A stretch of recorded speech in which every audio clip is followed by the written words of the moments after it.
Quand les gens font face à des problèmes ou quand ils doivent prendre des décisions importantes, ils se tournent souvent vers les autres pour recevoir des conseils. Si les enjeux sont relativement faibles, les gens vont probablement se tourner vers leur famille ou vers leurs amis pour leur demander quoi faire. Mais quand les enjeux sont importants, quand il risque d'y avoir des conséquences à long terme, les gens préfèrent souvent solliciter l'avis d'un expert, c'est-à-dire quelqu'un qui soit en mesure de se prononcer de manière fiable et avec autorité sur la voie à suivre. Tout au long de l'histoire biblique, Dieu a souvent pourvu ce genre d'instructions parfaitement dignes de confiance à travers ses prophètes. Ces hommes et ces femmes appliquaient avec autorité les termes des diverses alliances de Dieu aux situations que traversait son peuple. Ceci est la troisième leçon de notre série « Nous croyons en Jésus » et nous l'avons intitulée « Le prophète ». Dans cette leçon, nous allons examiner les différentes façons dont la fonction de prophète est assumée par Jésus, celui qui applique à notre vie les termes de l'alliance de Dieu.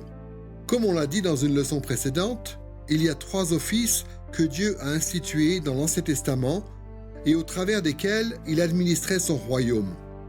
L'office de prophète, celui de prêtre et celui de roi. Et dans la dernière étape du royaume de Dieu, que l'on appelle communément la période du Nouveau Testament, ces offices trouvent tous les 3 leur accomplissement ultime en Christ.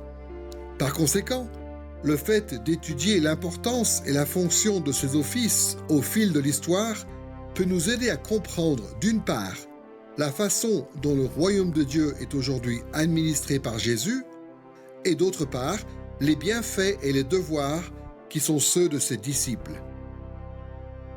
Quand les gens entendent le mot « prophète », ils ont tendance à imaginer quelqu'un qui prédit l'avenir. Et cela est vrai même des chrétiens. Mais si les prophètes de la Bible, effectivement, prédisaient parfois l'avenir, ce n'était pas là le but principal de leur ministère. De façon plus fondamentale, les prophètes étaient les ambassadeurs de Dieu. Leur travail consistait à expliquer les alliances de Dieu et à exhorter le peuple de Dieu à lui être fidèle. Et cela était aussi le cœur de l'œuvre prophétique de Jésus. Dans le prolongement de ce qu'on vient de dire sur le rôle des prophètes, notre définition du prophète sera la suivante. Un ambassadeur de Dieu et de son alliance, chargé de proclamer et d'appliquer la parole de Dieu, notamment dans le but d'avertir de la venue du jugement contre le péché et d'encourager le genre d'allégeance à Dieu qui aboutit à ses bénédictions. Dans cette leçon, nous allons aborder 3 sujets en rapport avec le rôle de Jésus en tant que prophète. D'abord, nous allons examiner le contexte de l'Ancien Testament sur lequel s'appuie l'office prophétique de Jésus. Ensuite, nous verrons ce qu'enseigne le Nouveau Testament concernant l'accomplissement en Jésus de cet office. Et troisièmement, nous parlerons de l'application présente de l'œuvre prophétique de Jésus. En tant que chrétiens, quand nous pensons à Jésus comme étant notre prophète, il est important que nous nous souvenions qu'il y a eu avant lui d'autres prophètes au service de Dieu et de son alliance. Tout au long de l'histoire biblique, il y a eu des centaines de prophètes au service du Seigneur. Ils n'avaient pas la même puissance ni la même autorité que Jésus. Mais leur fonction préfigurait la façon dont Jésus accomplirait cet office dans le royaume. Donc, si nous voulons bien comprendre quel est le rôle de Jésus en tant que prophète, il faut commencer par s'intéresser aux prophètes qui l'ont précédé. Nous allons étudier le contexte de l'Ancien Testament sur lequel s'appuie l'office prophétique de Jésus en 3 étapes. D'abord, nous évoquerons les qualifications requises pour le rôle de prophète. Ensuite, nous réfléchirons à la fonction des prophètes. Et enfin, troisièmement, nous verrons les attentes qui reposaient sur cet office dans l'Ancien Testament. Commençons par les qualifications requises pour l'office de prophète. Comme on l'a déjà dit, les prophètes de l'Ancien Testament étaient des ambassadeurs ou des émissaires des alliances de Dieu. Dans ces alliances, Dieu s'est révélé comme étant le grand empereur de son peuple et ses prophètes lui servaient d'émissaires, c'est-à-dire de messagers officiels, depuis son trône dans le ciel. Il transmettait la parole de Dieu au peuple d'Israël ainsi qu'à d'autres nations, et il exhortait les gens à être fidèles à l'Éternel leur roi. Évidemment, les nations voisines d'Israël avaient aussi, bien souvent, leurs propres prophètes qui ressemblaient de façon superficielle aux vrais prophètes de Dieu. Mais ces faux prophètes employaient des subterfuges, la superstition et des puissances démoniaques pour se faire les représentants de leur faux Dieu. Les faux prophètes, à l'époque biblique et à la fois en Israël et dans les pays voisins, ressemblaient beaucoup aux vrais prophètes, que ce soit par leurs actes, par leurs paroles ou par leur apparence. Mais ce qui est le plus frappant à mon avis quand on regarde la Bible, et notamment les livres des rois et des chroniques et d'autres livres prophétiques, c'est que les prophètes de l'Ancien Testament se distinguent des faux prophètes par le fait qu'ils parlent au nom de l'Éternel lui-même. Ils parlent en son nom et ce faisant, ils ne contredisent rien de ce que Dieu a déjà dit dans sa parole. Ils ne contredisent pas ce que d'autres prophètes authentiques ont dit. Et ainsi, ils se distinguent des autres. Un autre facteur qui est très important à mon avis, c'est aussi que les prophètes de l'Ancien Testament sont habituellement des gens qui s'opposent aux croyances populaires. Et malheureusement, surtout dans le royaume d'Israël, au nord, il y a eu une période où les prophètes étaient à la solde des autorités. Quand Amos dit, dans Amos chapitre 7, « Je ne suis ni prophète ni un fils de prophète », ce qu'il veut dire par là, en s'adressant aux sacrificateurs dans le royaume du Nord, c'est qu'il n'est pas à la solde du roi ni de ce sacrificateur. Je ne suis pas prophète, c'est-à-dire je ne suis pas un prophète professionnel, et ni fils de prophète, c'est-à-dire je n'appartiens pas non plus à une école de prophètes. Et donc tu ne peux pas me dire quoi faire. Et si Amos dit cela, c'est parce que le sacrificateur est en train de lui dire de rentrer chez lui, dans le royaume du Sud, et d'arrêter de les embêter dans le royaume du Nord. Mais Amos dit qu'il ne peut pas, parce qu'il répond aux ordres de Dieu. Et on découvre assez souvent que les prophètes, comme Jérémie, Michée ou d'autres, sont régulièrement confrontés à ces faux prophètes qui sont à la solde des rois. S'il y a une chose qu'on peut dire sociologiquement au sujet des vrais prophètes, c'est qu'ils ne sont pas à la solde des rois. Ils ne sont pas à la solde des prêtres. Ce sont les porte-paroles de Dieu, envoyés pour témoigner contre les abus et les crimes et le mal commis par des gens comme les rois et les prêtres. Dans un monde où il y avait de nombreux faux prophètes, il était important pour les Israélites de pouvoir distinguer les vrais prophètes de Dieu des faux. C'est pour cette raison que l'Ancien Testament énumère plusieurs qualifications auxquelles on peut reconnaître les vrais prophètes de Dieu. Ces exigences sont mentionnées dans Deutéronome chapitre 18, versets 17 à 22, où Moïse dit ceci. « L'Éternel me dit, je leur susciterai du milieu de leurs frères un prophète comme toi, je mettrai mes paroles dans sa bouche, et il leur dira tout ce que je lui commanderai. Mais le prophète qui aura l'audace de dire en mon nom une parole que je ne lui aurai pas commandé de dire, ou qui parlera au nom d'autres dieux, ce prophète-là sera mis à mort. Quand le prophète parlera au nom de l'Éternel et que sa parole ne se réalisera pas et n'arrivera pas, ce sera une parole que l'Éternel n'aura pas dite. » Dans ce passage, il y a au moins 4 qualifications auxquelles on est censé pouvoir reconnaître un vrai prophète de Dieu. Comme le dit Moïse, un vrai prophète a été appelé par Dieu. Il a reçu une parole de Dieu à transmettre au peuple. Il manifeste sa loyauté à Dieu en parlant en son nom et de manière conforme à ses commandements. Et son ministère est authentifié par le fait que son message se réalise. Notre étude des qualifications requises dans l'Ancien Testament pour le rôle de prophète s'arrêtera sur chacune des 4 exigences mentionnées par Moïse. Premièrement, un véritable prophète devait être appelé par Dieu. Deuxièmement, il devait avoir reçu la parole de Dieu pour la transmettre au peuple. Troisièmement, il devait se montrer loyal envers Dieu en ne parlant que d'une manière conforme à ses commandements. Et quatrièmement, il devait être authentifié par l'accomplissement de son message. Nous allons nous intéresser en détail à chacun de ces critères, à commencer par le fait qu'un véritable prophète devait être appelé par Dieu. Dans l'Ancien Testament, beaucoup de personnes ont été appelées par Dieu à le servir en tant que prophète. Cet appel n'était pas une simple invitation, c'était une sommation divine. Dieu, le roi des rois, donnait l'ordre à un de ses sujets de le servir en tant qu'ambassadeur. Cette sommation divine apparaît à chaque fois que l'Ancien Testament raconte l'appel d'un prophète. Par exemple, voyez la façon dont le prophète Ézéchiel a été appelé dans Ézéchiel chapitre 2, versets 1 et 2. Il me dit, « Fils d'homme, tiens-toi sur tes pieds et je te parlerai. » Dès qu'il m'eut adressé ces mots, l'Esprit entra en moi et me fit tenir sur mes pieds et j'écoutais celui qui me parlait. Ce qu'on voit dans ce passage, c'est qu'au moment où Dieu enjoint Ézéchiel de se tenir debout et d'écouter ses ordres de mission, il envoie aussi son esprit pour faire en sorte qu'Ézéchiel obtempère. L'appel d'un prophète résultait d'un choix souverain de Dieu en tant que roi de son peuple. Ces appels au ministère prophétique, Dieu les adressait souvent directement aux prophètes et souvent de manière audible. Dieu appelle directement Samuel dans 1 Samuel chapitre 3. Il appelle directement Ésaïe dans Ésaïe chapitre 6, Amos dans Amos chapitre 7 et Jérémie dans Jérémie chapitre 1. Mais parfois, Dieu mandate des prophètes de manière indirecte, en disant à un prophète d'en appeler un autre. Dans 1 Roi, chapitre 19, verset 16 par exemple, Dieu ordonne au prophète Élie de nommer Élisée comme successeur.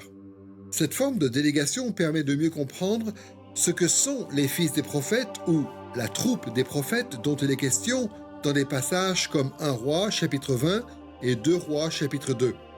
Ce sont des groupes de prophètes réunis autour d'un prophète particulier qui a été appelé par Dieu.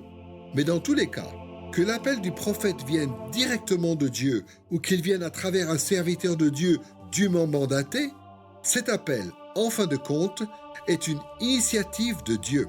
À défaut de cet appel surnaturel, personne ne pouvait devenir un prophète, peu importe ses bonnes intentions, sa consécration à Dieu ou sa connaissance de la parole de Dieu. Dans l'Ancien Testament, non seulement le prophète devait-il être appelé par Dieu, mais il devait aussi avoir reçu la parole de Dieu. Le Saint-Esprit poussait les prophètes à dire ce que Dieu leur ordonnait de dire. Les vrais prophètes, au moment de prophétiser, ne pouvaient pas faire autrement. Mais quand on observe, dans l'Écriture, la façon dont les différents prophètes s'exprimaient, on voit que le fait d'être inspiré par Dieu ne voulait pas dire que les prophètes n'exerçaient plus aucun contrôle sur leurs paroles. Au contraire, la personnalité propre et la perspective particulière de chaque prophète étaient utilisées par le Saint-Esprit pour communiquer de manière infaillible son message. À cet égard, l'inspiration de la prophétie est identique à l'inspiration de toute l'Écriture. Voyez la façon dont l'apôtre Pierre parle des prophètes qui sont inspirés par le Saint-Esprit dans 2 Pierre, chapitre 1, versets 20 et 21. Aucune prophétie de l'Écriture ne peut être l'objet d'interprétations particulières, car ce n'est nullement par une volonté humaine qu'une prophétie a jamais été présentée, mais c'est poussé par le Saint-Esprit que des hommes ont parlé de la part de Dieu. D'après ce qui est dit ici, le Saint-Esprit a conduit les paroles des vrais prophètes de l'Ancien Testament, et c'est ce qui garantit l'autorité et l'infaillibilité de ces paroles. Le Saint-Esprit a œuvré à travers la personnalité et la perspective propre à chacun des prophètes. Traditionnellement, pour parler de cette réalité théologique, on emploie l'expression « inspiration organique ». C'est-à-dire que Dieu œuvre à travers ses serviteurs, à travers ses prophètes, et il utilise leur personnalité propre, leur point de vue à chacun, leur éducation ou leur manque d'éducation, tout cela pour accomplir ses desseins. On pourrait rapprocher cela de la doctrine de la sanctification, où l'on voit que Dieu prend des choses qui sont humaines, terrestres et physiques, et qu'il les sanctifie en vue de les utiliser pour ses projets selon sa volonté. Et il fait la même chose avec les prophètes. Ceci étant dit, je pense qu'il y a quand même des exemples dans la littérature prophétique où l'on voit que Dieu dicte un message à ses prophètes comme s'il leur disait « Écoute, Ésaïe, ou Jérémie, ou Ézéchiel, tu dois aller dire ceci au peuple. » Et le prophète y va, et il dit exactement cela. Donc, il y a bien des moments où Dieu dicte un message à ses prophètes, mais en même temps, Dieu utilise qui ils sont et n'outrepasse pas leur personnalité propre pour communiquer son message prophétique à Israël dans l'Ancien Testament et à l'Église.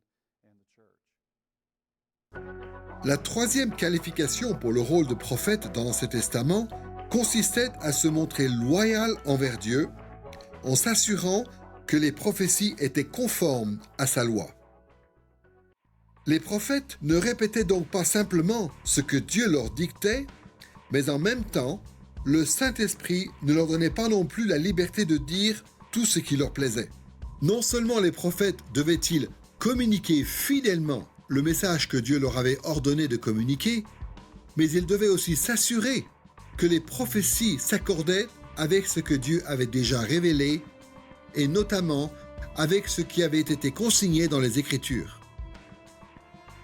Voici ce que dit Moïse dans le livre de Deutéronome chapitre 13, versets 2 à 5. « S'il se lève au milieu de toi un prophète qui t'annonce un signe ou un prodige, et qu'il y ait accomplissement du signe ou du prodige dont il t'a parlé en disant « Rallions-nous à d'autres dieux et rendons-leur un culte », tu n'écouteras pas les paroles de ce prophète ou de ce visionnaire. Vous vous rallierez à l'Éternel votre Dieu et vous le craindrez. Vous observerez ses commandements, vous obéirez à sa voix, c'est à lui que vous rendez un culte et vous vous attacherez à lui. Ce que Moïse cherche à expliquer ici est très important.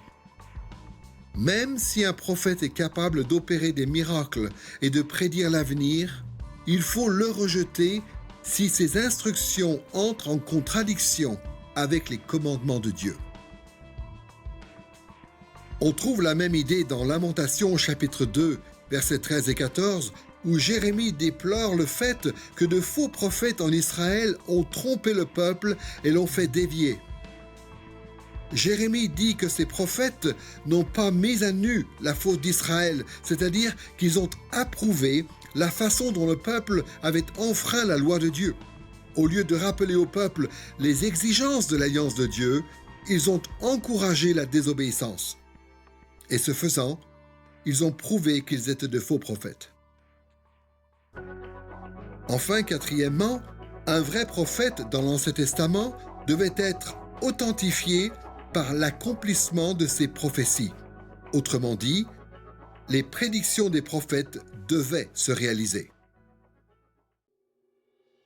Voici ce que dit Moïse dans Deutéronome chapitre 18, verset 22. « Quand le prophète parlera au nom de l'Éternel et que sa parole ne se réalisera pas et n'arrivera pas, ce sera une parole que l'Éternel n'aura pas dite. C'est par audace que le prophète l'aura dite, tu n'en auras pas peur. » Toutes les paroles des prophètes de Dieu étaient entièrement fiables, car elles relayaient fidèlement les paroles de Dieu, qui est lui-même parfaitement digne de confiance et dont les promesses sont parfaitement dignes de confiance. La vraie prophétie est infaillible, car Dieu a la puissance et le droit de l'accomplir en parfaite conformité avec ses intentions et parce qu'il tient toujours parole. Parfois, les prophéties étaient authentifiées grâce à un accomplissement relativement rapide. Par exemple, dans 1 Roi chapitre 17, verset 1, le prophète Élie annonce qu'il ne va plus y avoir de pluie ni de rosée jusqu'à ce qu'il le dise. Et on voit dans 1 Roi chapitre 18 qu'il y a eu en effet une sécheresse qui a duré 3 ans jusqu'à ce que Dieu y mette un terme. Il y a aussi 2 Rois chapitre 7, versets 17 à 20, où l'on voit s'accomplir immédiatement la prophétie d'Élisée, d'après laquelle l'écuyer du roi devait mourir. À d'autres moments, l'accomplissement des prophéties n'était pas aussi rapide. Par exemple, vers l'an 930 avant Jésus-Christ, un véritable prophète a prédit la naissance de Josias, futur héritier fidèle de la maison de David. Cette prophétie se trouve dans 1 Roi chapitre 13 verset 2.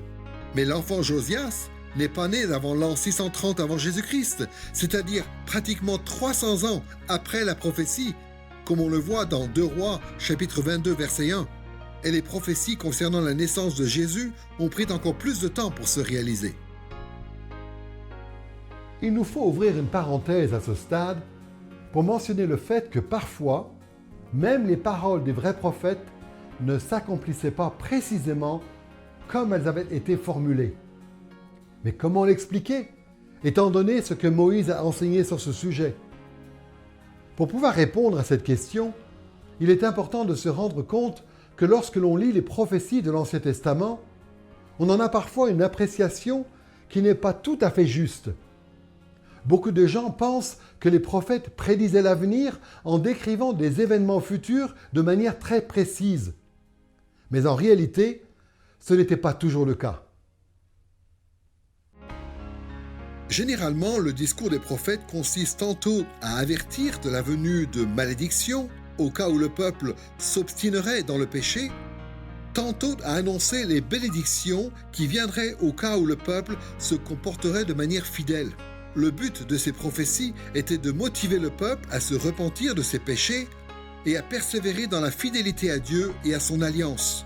Le seul cas où les prédictions d'un vrai prophète étaient absolues était celui où Dieu avait juré de faire quelque chose. Par conséquent, lorsque le peuple changeait son comportement et influençait ainsi l'aboutissement de la prophétie, il y avait quand même là un accomplissement légitime de la prophétie. Dans ce genre de situation, la prophétie se réalisait pleinement, même si les avertissements ou les promesses ne se concrétisaient pas exactement. L'Écriture nous offre beaucoup d'exemples de cette réalité, mais le principe de base est formulé dans Jérémie chapitre 18, versets 7 à 10, où il est dit ceci: « Tantôt je parle, à propos d'une nation ou d'un royaume, d'arracher, d'abattre et de faire périr. Mais si cette nation, à propos de laquelle j'ai parlé, revient de sa méchanceté, je regrette le mal que j'avais médité de lui faire. Et tantôt je parle, à propos d'une nation ou d'un royaume, de bâtir et de planter. Mais si cette nation fait ce qui est mal à mes yeux, sans écouter ma voix, je regrette le bien que j'avais eu l'intention de lui faire. » Il y a un principe qui nous est expliqué dans Jérémie 18, où Dieu dit en gros: « Si je menace de juger une nation ou un peuple, et que cette nation ou ce peuple se repent, alors je lui épargnerai le jugement que je prévoyais de lui envoyer. » Et l'inverse est aussi valable. Si je promets la bénédiction à un peuple, à un roi ou à une nation, et si ce roi ou cette nation cesse d'obéir à mes commandements, alors je lui enverrai mon jugement, plutôt que la bénédiction que je lui avais promise. Et ce principe, qui est ici formulé de manière très explicite, semble s'appliquer parfois dans d'autres passages de manière plus implicite, dans des contextes où Dieu avertit de la venue d'un jugement, ou à l'inverse, promet la bénédiction. L'exemple le plus évident se trouve sans doute dans le livre de Jonas, où Dieu envoie Jonas annoncer la venue de son jugement aux habitants de Ninive. Jonas le fait donc, et les habitants de Ninive se repentent et invoquent ce paramètre de la repentance. Et c'est apparemment ce que Dieu voulait de toute façon provoquer dans leur cœur. D'une façon ou d'une autre, les paroles d'un vrai prophète s'accomplissent toujours. Parfois, elles s'accomplissent conformément à ce qu'elles annonçaient. Mais à d'autres moments, elles provoquent une réponse de la part des hommes, ce qui, ensuite, entraîne un résultat différent. Mais dans tous les cas, l'aboutissement d'une prophétie authentique est toujours conforme à l'alliance de Dieu et à son caractère, et cet aboutissement authentifie le ministère des vrais prophètes. Moïse a expliqué quelles étaient les qualifications pour l'office de prophète, afin que le peuple de Dieu puisse discerner quels étaient les vrais prophètes qui parlaient de la part de Dieu. Moïse voulait que les Israélites puissent reconnaître les messages qui venaient des vrais prophètes, qu'ils puissent obéir à ces messages et ainsi vivre dans la loyauté à l'alliance de Dieu. Il est important pour nous de garder à l'esprit ces qualifications, parce que ce sont aussi ces qualifications qui ont caractérisé Jésus en tant que prophète de Dieu dans le Nouveau Testament. Nous avons donc parlé des qualifications requises pour les prophètes. Maintenant, nous allons nous intéresser à la fonction des prophètes. Nous allons évoquer 3 aspects de la fonction d'un prophète. D'abord, nous parlerons de son autorité. Ensuite, nous nous intéresserons à sa mission. Et troisièmement, nous évoquerons ses méthodes, c'est-à-dire la manière dont le prophète s'y prenait pour accomplir sa mission. Commençons par son autorité. Comme on l'a dit au début de cette leçon, un prophète est un ambassadeur de Dieu et de son alliance, chargé de proclamer et d'appliquer la parole de Dieu, notamment dans le but d'avertir de la venue du jugement contre le péché et d'encourager le genre d'allégeance à Dieu qui aboutit à ses bénédictions. Dans l'Ancien Testament, Dieu se présentait comme étant le grand roi qui gouvernait son peuple à travers des alliances. Et les prophètes étaient des ambassadeurs de ces alliances qui étaient chargés de transmettre ce que Dieu leur avait révélé depuis son trône dans le ciel. Au Proche-Orient, dans l'Antiquité, des empereurs puissants ou des suzerains régnaient souvent sur des peuples plus modestes ou sur des vassaux situés à une certaine distance de leur capitale. Typiquement, ces suzerains imposaient à leurs vassaux un traité qui précisait les conditions de leur relation. La Bible fait normalement référence à ce type de traité en utilisant le terme d'alliance. Dans le but d'administrer et de faire appliquer ces alliances, les suzerains de cette époque employaient des ambassadeurs qui parlaient en leur nom et qui exerçaient une autorité qui leur avait été déléguée. Le rôle des ambassadeurs était de rappeler aux peuples vassaux les conditions du traité, de les avertir des malédictions qui viendraient s'ils étaient infidèles à ces conditions, et de les encourager à obéir à ces conditions en vue d'obtenir les bienfaits prévus par le traité. Il est important de connaître ce contexte du Proche-Orient ancien, car dans l'Ancien Testament, Dieu parle souvent de sa relation avec son peuple comme d'une relation d'alliance entre un suzerain et ses vassaux. En tant que suzerain, Dieu a mandaté les prophètes pour qu'ils exercent avec autorité le rôle d'ambassadeur auprès de son peuple vassal en vue de lui rappeler les conditions de l'alliance.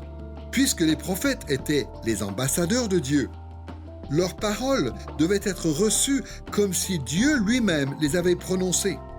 Le Saint-Esprit permettait aussi aux prophètes de proclamer infailliblement les pensées et les intentions de Dieu en réponse au peuple d'Israël. Ainsi, Dieu a fait en sorte que les paroles de ses prophètes soient toujours vraies et qu'elles fassent toujours autorité quand ils parlaient en son nom. Pourquoi est-ce qu'on prend au sérieux les paroles des vrais prophètes ? Parce que les vrais prophètes parlent pour Dieu. Ils sont ses représentants. C'est pourquoi, si nous ne prenons pas leurs paroles au sérieux, c'est comme si notre cœur et nos oreilles étaient incirconcis, pour reprendre une expression de la Bible. Cela voudrait dire que notre cœur n'a pas encore été changé. Ce serait, en fait, de la rébellion contre Dieu. Donc si nous refusons d'écouter les paroles des prophètes, c'est la parole de Dieu que nous refusons d'écouter. Et nous nous opposons à Dieu lui-même. C'est donc une question très importante. Gardons à l'esprit ce que nous venons de dire sur le prophète et son autorité en passant à la question de sa mission.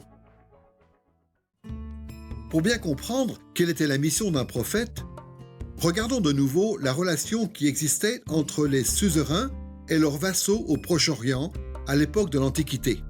Les suzerains imposaient des alliances au peuple qui leur était soumis, et ces alliances fixaient les conditions de leur entente. Il y était mentionné la bienveillance dont le suzerain avait fait preuve, c'est-à-dire le bien que le suzerain avait accompli en faveur du vassal, la loyauté que le vassal devait au suzerain, y compris toutes les règles et toutes les conditions que le vassal devait respecter, et les conséquences qu'entraînerait l'obéissance ou la désobéissance du vassal vis-à-vis de ce traité, à savoir des bénédictions destinées au vassal en cas d'obéissance et des malédictions en cas de désobéissance.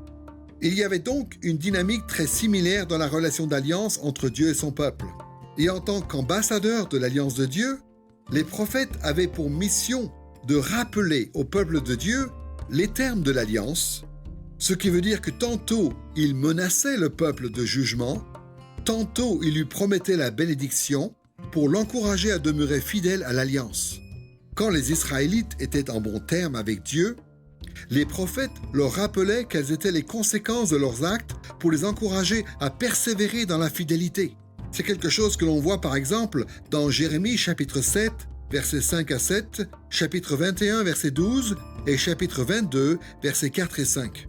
Mais quand les Israélites n'étaient pas en bons termes avec Dieu, à cause d'une infidélité sérieuse ou prolongée vis-à-vis des termes de l'alliance, alors les prophètes les accusaient de rébellion et de trahison. Ils dénonçaient les péchés d'Israël et rappelaient au peuple quelles étaient les malédictions prévues dans l'alliance afin d'inciter le peuple à la repentance. On voit ce type de situation dans Jérémie chapitre 8 et dans Amos chapitre 4, versets 1 à 3. Et bien souvent, les prophètes rappelaient même aux Israélites quelles seraient les bénédictions qu'ils recevraient s'ils acceptaient de se repentir. Ce genre de prophétie se trouve par exemple dans Joël chapitre 2, versets 12 à 27 et dans beaucoup d'autres passages. Dans cette partie sur la fonction du prophète, nous avons donc parlé de son autorité, puis de sa mission. Maintenant, nous allons évoquer brièvement ses méthodes, c'est-à-dire la façon dont le prophète réalisait son travail. Il ne fait pas de doute que la méthode la plus courante que les prophètes ont employée pour accomplir leur mission consistait à parler. Les prophètes assumaient leur fonction principalement par le fait de proclamer les paroles de Dieu à son peuple. Ils accusaient le peuple d'avoir péché. Ils lui ordonnaient d'obéir, l'encourageaient à persévérer, l'avertissaient contre la venue du jugement et lui promettaient des bénédictions. Ils racontaient des paraboles, ils prédisaient l'avenir, ils priaient et ils intercédaient même pour le peuple de Dieu. Ce sont des motifs qui apparaissent des centaines de fois dans l'Écriture. De plus, beaucoup de prophètes ont même mis leurs paroles par écrit, ce qui explique pourquoi la Bible contient tant de livres ou de passages prophétiques. Mais les prophètes utilisaient aussi d'autres méthodes qui consistaient à réaliser certains actes particuliers plutôt qu'à communiquer un message verbalement. Par exemple, le Saint-Esprit a donné à certains prophètes le pouvoir d'accomplir des signes prophétiques et des prodiges. Ce type de démonstration miraculeuse de puissance attestait la légitimité des prophètes en tant qu'ambassadeurs de Dieu et manifestait l'intention qu'avait Dieu d'agir conformément aux avertissements et aux promesses véhiculées par les prophètes.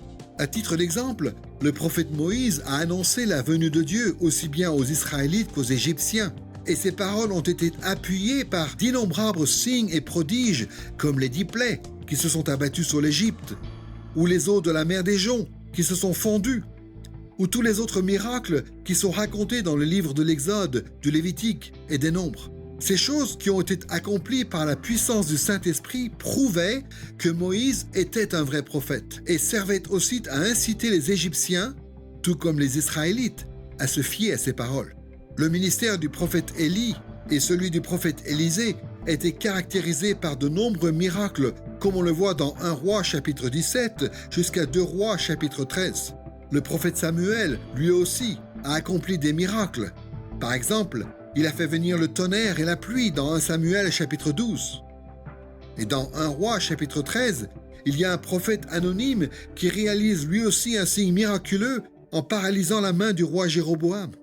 En plus de miracles, beaucoup de prophètes accomplissaient aussi des actes symboliques qui venaient étayer leurs messages verbaux. Parfois même, le fait d'exhorter le peuple de Dieu à obéir aux termes de l'Alliance impliquait des rencontres ou des confrontations sur le terrain spirituel.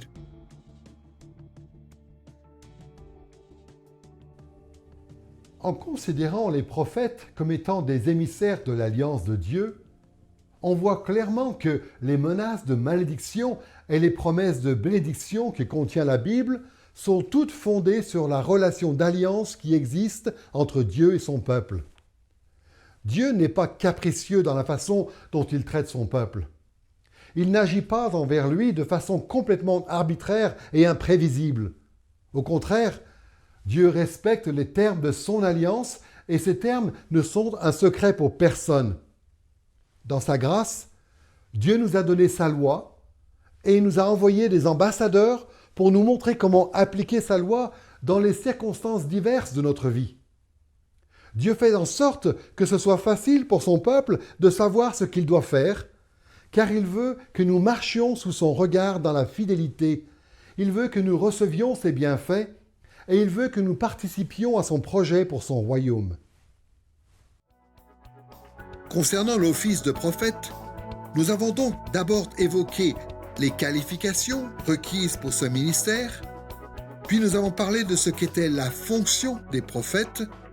Maintenant, nous allons voir les attentes qui reposaient sur cet office depuis l'Ancien Testament. L'Ancien Testament crée des attentes en ce qui concerne l'office de prophète et l'avenir de cet office de deux manières. D'une part, certaines de ces attentes proviennent du développement historique de ce ministère. D'autre part, il y a des attentes qui proviennent de prophéties spécifiques qui concernent les futurs prophètes. On va s'intéresser à ces deux types d'attentes, en commençant par celles qui sont issues du développement historique de l'office de prophète. Puisque la relation de Dieu avec les hommes a toujours été encadrée par des alliances, il y a toujours eu des prophètes pour rappeler aux gens les termes de ces alliances. Mais au fur et à mesure de l'histoire, le rôle des prophètes a parfois changé. Le royaume de Dieu a progressé, a grandi, et donc le rôle des prophètes s'est ajusté à cette réalité et à des besoins qui évoluaient. Nous allons examiner le rôle des prophètes pendant 4 périodes différentes de l'histoire, à commencer par la longue période qui a précédé l'avènement du premier roi en Israël, c'est-à-dire période pré-monarchique. Cette période correspond aux alliances que Dieu a conclues avec Adam, Noé, Abraham et Moïse. Au début de cette période pré-monarchique, le royaume de Dieu n'avait pas été séparé du reste du monde sous la forme d'une nation particulière. Et même à partir du moment où un peuple a été mis à part, à l'époque d'Abraham, ce peuple n'avait pas de roi. Pendant cette période, les prophètes réalisaient toutes sortes de tâches différentes et ils portaient toutes sortes de titres différents. Globalement, on peut dire des prophètes qu'ils parlaient avec Dieu, qu'ils recevaient des visions et qu'ils représentaient les alliances de Dieu auprès du reste des hommes. Par exemple, lorsqu'au départ, Dieu a créé le monde, il parlait directement avec Adam et Ève. Il marchait et s'entretenait avec eux, et c'est ainsi qu'il recevait sa révélation, comme on le voit dans Genèse, chapitres 2 et 3. Ils assumaient leur rôle prophétique en transmettant leur connaissance de Dieu et de son alliance à leurs enfants. Certains de leurs descendants ont aussi eu une relation semblable avec Dieu, comme Enoch par exemple, qui est mentionné dans Genèse chapitre 5, verset 24. À l'époque de Noé aussi, Dieu parlait directement avec Noé, comme on le voit dans Genèse chapitre 6 à 9. De plus, Noé a dû annoncer de manière prophétique le jugement de l'Alliance destinée au monde à cause de la gravité du péché des humains, comme Pierre le dit dans 2 Pierre chapitre 2 verset 5. Sans oublier que Noé a aussi accompli publiquement un acte prophétique qui confirmait son message quand il a construit l'arche et qu'il l'a remplie d'animaux. Dieu a aussi parlé directement à Abraham et lui a révélé ses projets pour l'avenir. À travers ses conversations avec Dieu et en communiquant l'objet de ces conversations à d'autres personnes, Abraham a, lui aussi, assumé un rôle prophétique, ce qui est mentionné dans des passages comme Genèse, chapitre 20, verset 7. Isaac, Jacob et Joseph, les descendants d'Abraham, ont aussi occupé la fonction de prophète de Dieu. Dieu leur a envoyé des rêves et des visions, et même des anges. Chacun de ces prophètes agissait comme un représentant de l'Alliance auprès des gens, en leur transmettant la parole de Dieu et en les exhortant à lui demeurer fidèles. L'époque de Moïse constitue une autre période importante d'activité prophétique avant la monarchie. D'après Nombres chapitre 12, versets 6 à 8, Moïse lui-même était un prophète prééminent à cette époque. À ce moment de l'histoire, Dieu a livré à son peuple une alliance écrite sous la forme des 10 commandements et du livre de l'Alliance dont il est question dans Exode chapitre 20 à 23. Il a été ensuite la responsabilité de Moïse d'administrer cette alliance en l'expliquant au peuple, en dirigeant le peuple d'après les termes de l'alliance et en exhortant le peuple à demeurer fidèle à Dieu en vue de recevoir les bénédictions de l'alliance plutôt que ses malédictions. D'autres prophètes à partir de l'époque de Moïse et après lui ont continué d'assumer cette fonction, bien qu'aucun d'entre eux n'ait eu un ministère aussi important et aussi influent que Moïse. Pendant la période pré-monarchique, l'office de prophète avait été très varié. Mais au cours de la période qui a suivi, à savoir la période monarchique, cet office est devenu plus formel après l'entrée du peuple d'Israël en terre promise et l'établissement du premier roi. Cette période monarchique a débuté avec Saül, le premier roi d'Israël, mais on associe cette période surtout à son successeur, le roi David, et à ses descendants. Pendant la période monarchique, l'office de prophète a commencé à se concentrer sur les arènes du pouvoir, notamment sur la cour du roi et la ville de Jérusalem, et le nombre de prophètes a augmenté. Puisque le roi était devenu la figure centrale du peuple vassal de Dieu, le travail des prophètes, qui consistait à rappeler au peuple les termes de l'alliance de Dieu, se faisait habituellement en s'adressant directement au roi. Pendant cette période, les prophètes avaient pour tâche principale de rappeler aux rois et à leur entourage que la nation était tenue de servir Dieu fidèlement. Par exemple, les livres de 1 et 2 rois et de 2 chroniques rapportent beaucoup d'échanges entre les prophètes et les rois d'Israël et de Juda. En même temps, les prophètes continuaient de parler aux Israélites en général pour leur rappeler les exigences de l'alliance de l'Éternel et les conséquences possibles de leur comportement. Les prophètes exhortaient aussi les nations environnantes à vivre en paix avec Israël et Juda.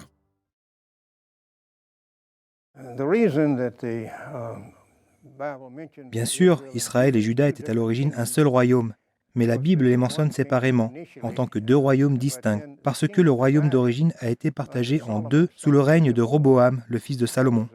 C'est arrivé vers l'an 920 avant Jésus-Christ, et le royaume du Nord a réuni 10 tribus, et le royaume du Sud 2 tribus. On a appelé le royaume du Nord Israël. La tribu la plus importante de ce royaume était Éphraïm, mais les 10 ensembles ont pris le nom d'Israël. Le royaume du Sud a pris le nom de Juda, qui était la tribu la plus importante de ce royaume. Et la capitale du royaume du Sud était évidemment Jérusalem.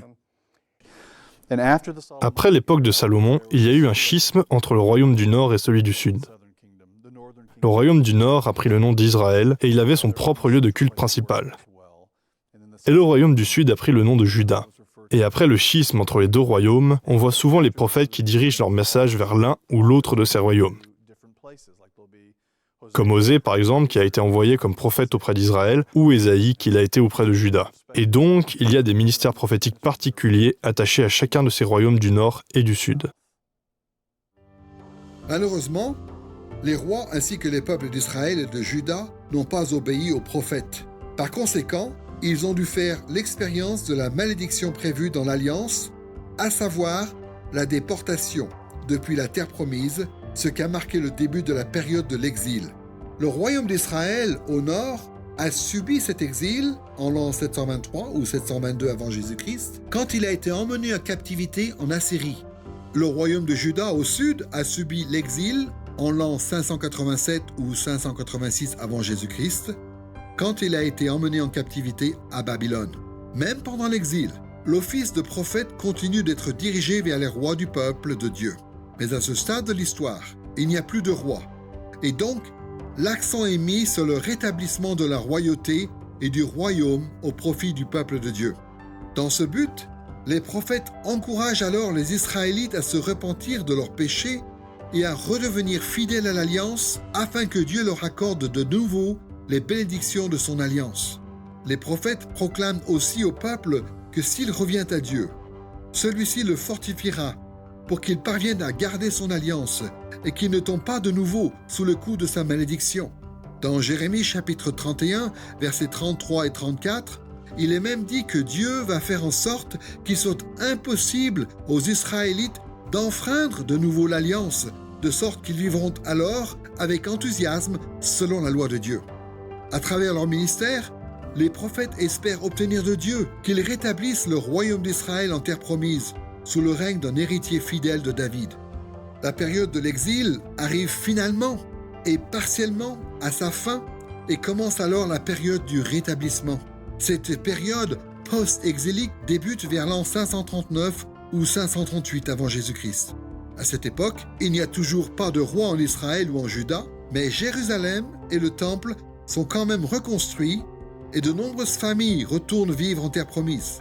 Il y a encore relativement peu de prophètes à cette époque, mais quelques prophètes fidèles comme Agé et Zacharie veillent sur les responsables du peuple et sur la population en général en vue de les encourager à demeurer fidèles à Dieu. Ils exhortent le peuple à être fidèle pendant cette tentative de rétablissement du royaume, afin que Dieu permette au projet d'être pleinement réalisé.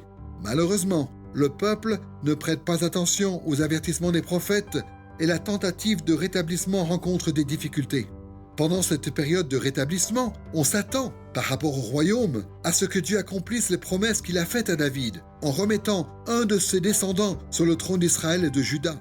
Cette attente apparaît dans des passages comme Zacharie, chapitres 12 et 13.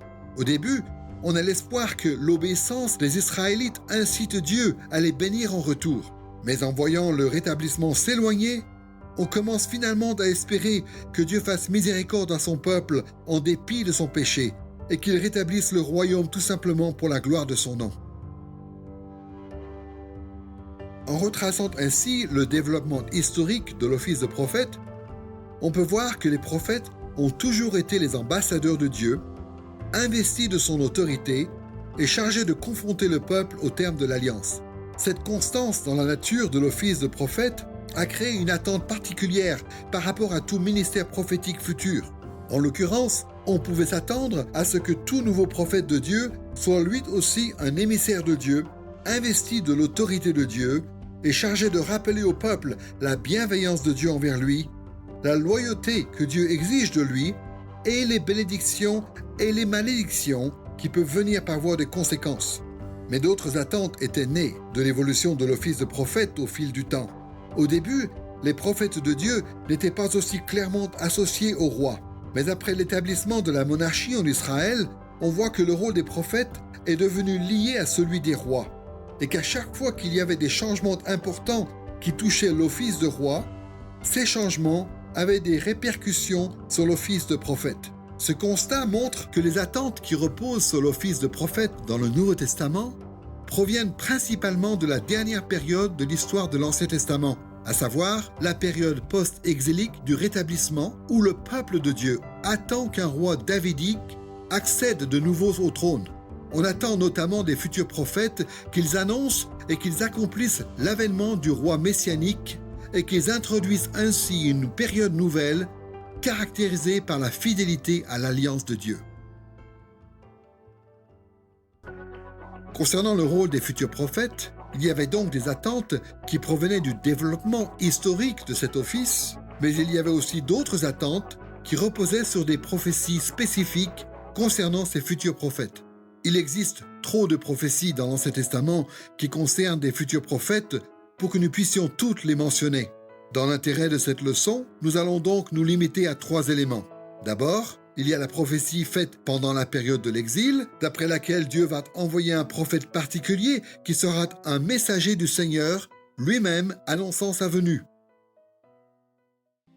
D'après Isaïe chapitre 40, versets 3 à 5, un prophète particulier doit venir pour annoncer que le Seigneur arrive et qu'il va vaincre tous ses ennemis et rétablir la monarchie davidique. La venue de ce messager signifiera l'imminence du rétablissement promis.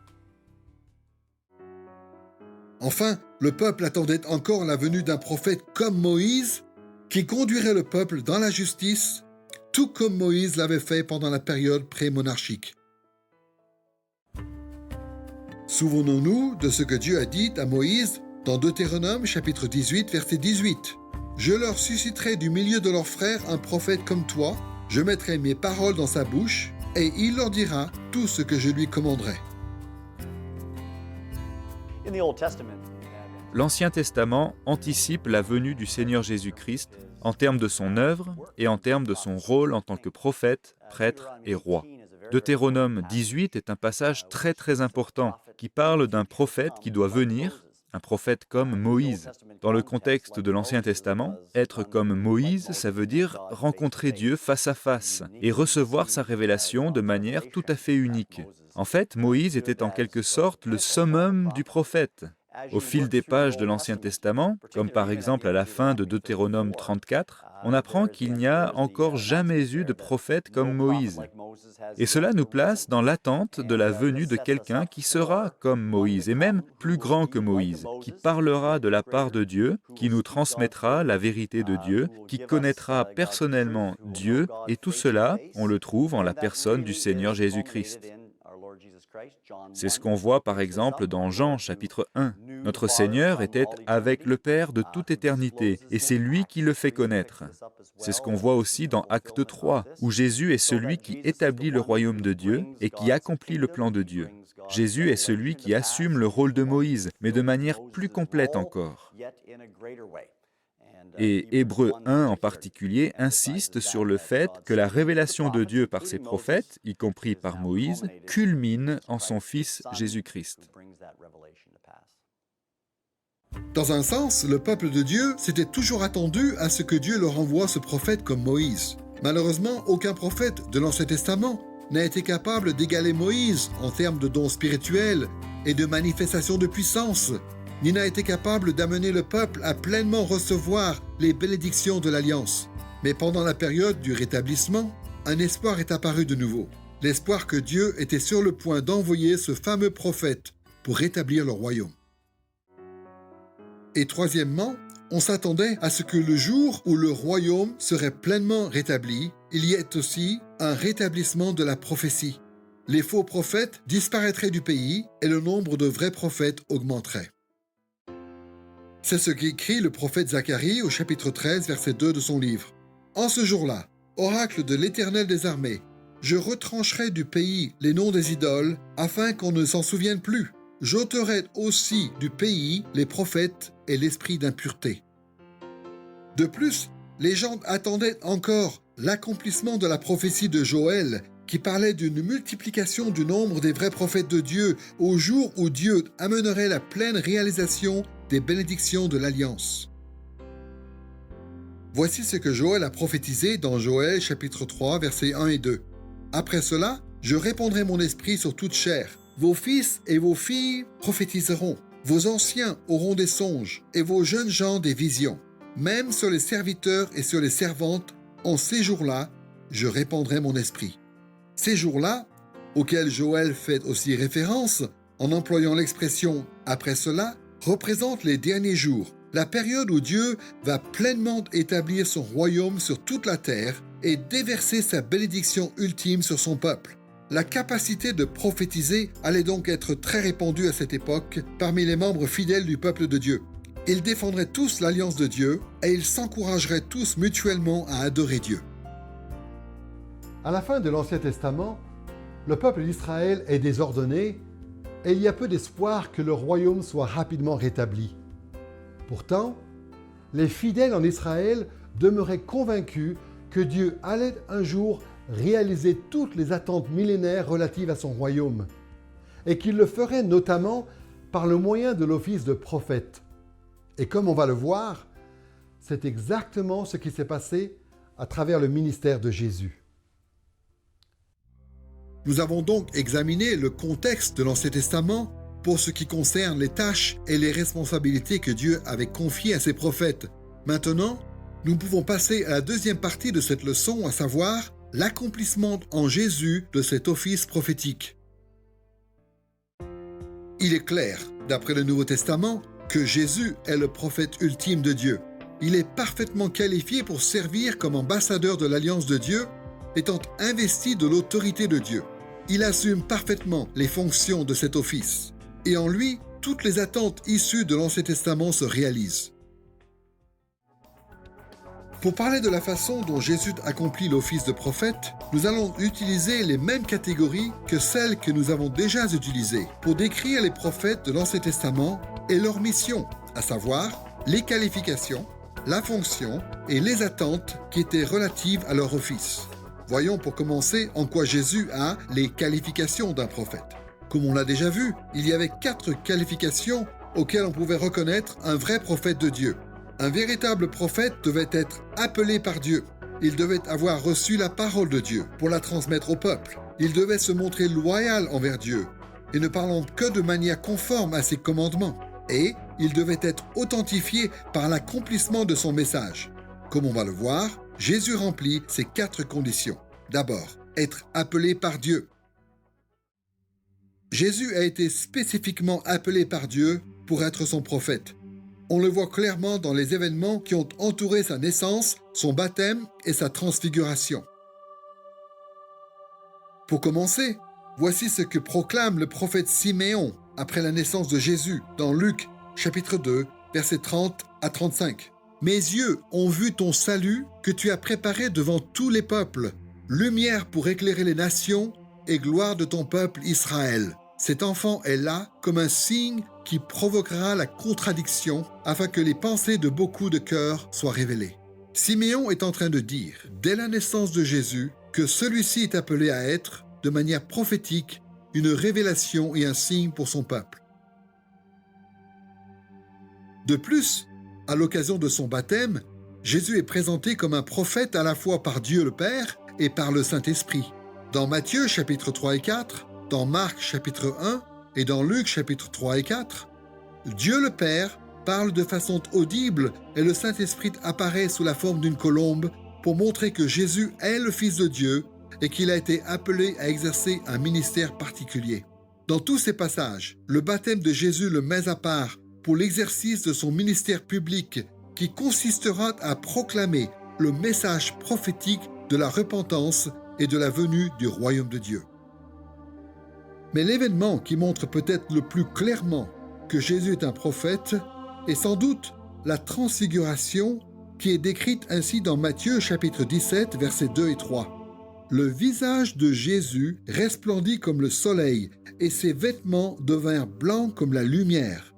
Moïse et Élie s'entretenaient avec lui. Jésus se retrouve en compagnie des plus grands prophètes de l'Ancien Testament.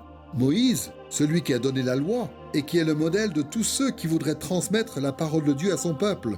Et Élie, le faiseur de miracles, qui appelait la maison de David à revenir de son impiété et à se repentir. Leur apparition à côté de Jésus suffit à montrer que Jésus est lui aussi un grand prophète.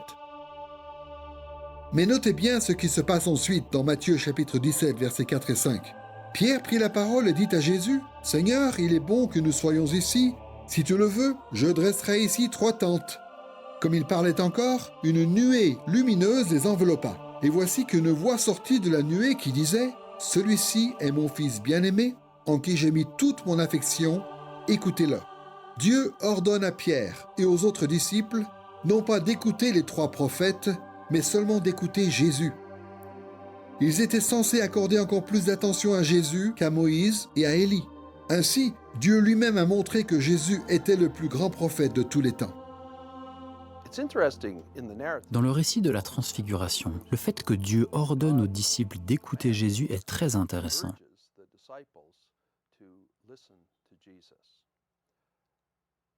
Je crois qu'il est important de reconnaître que Dieu ne dit pas aux disciples d'abandonner Moïse et Élie, mais plutôt d'accorder une sorte de primauté à Jésus.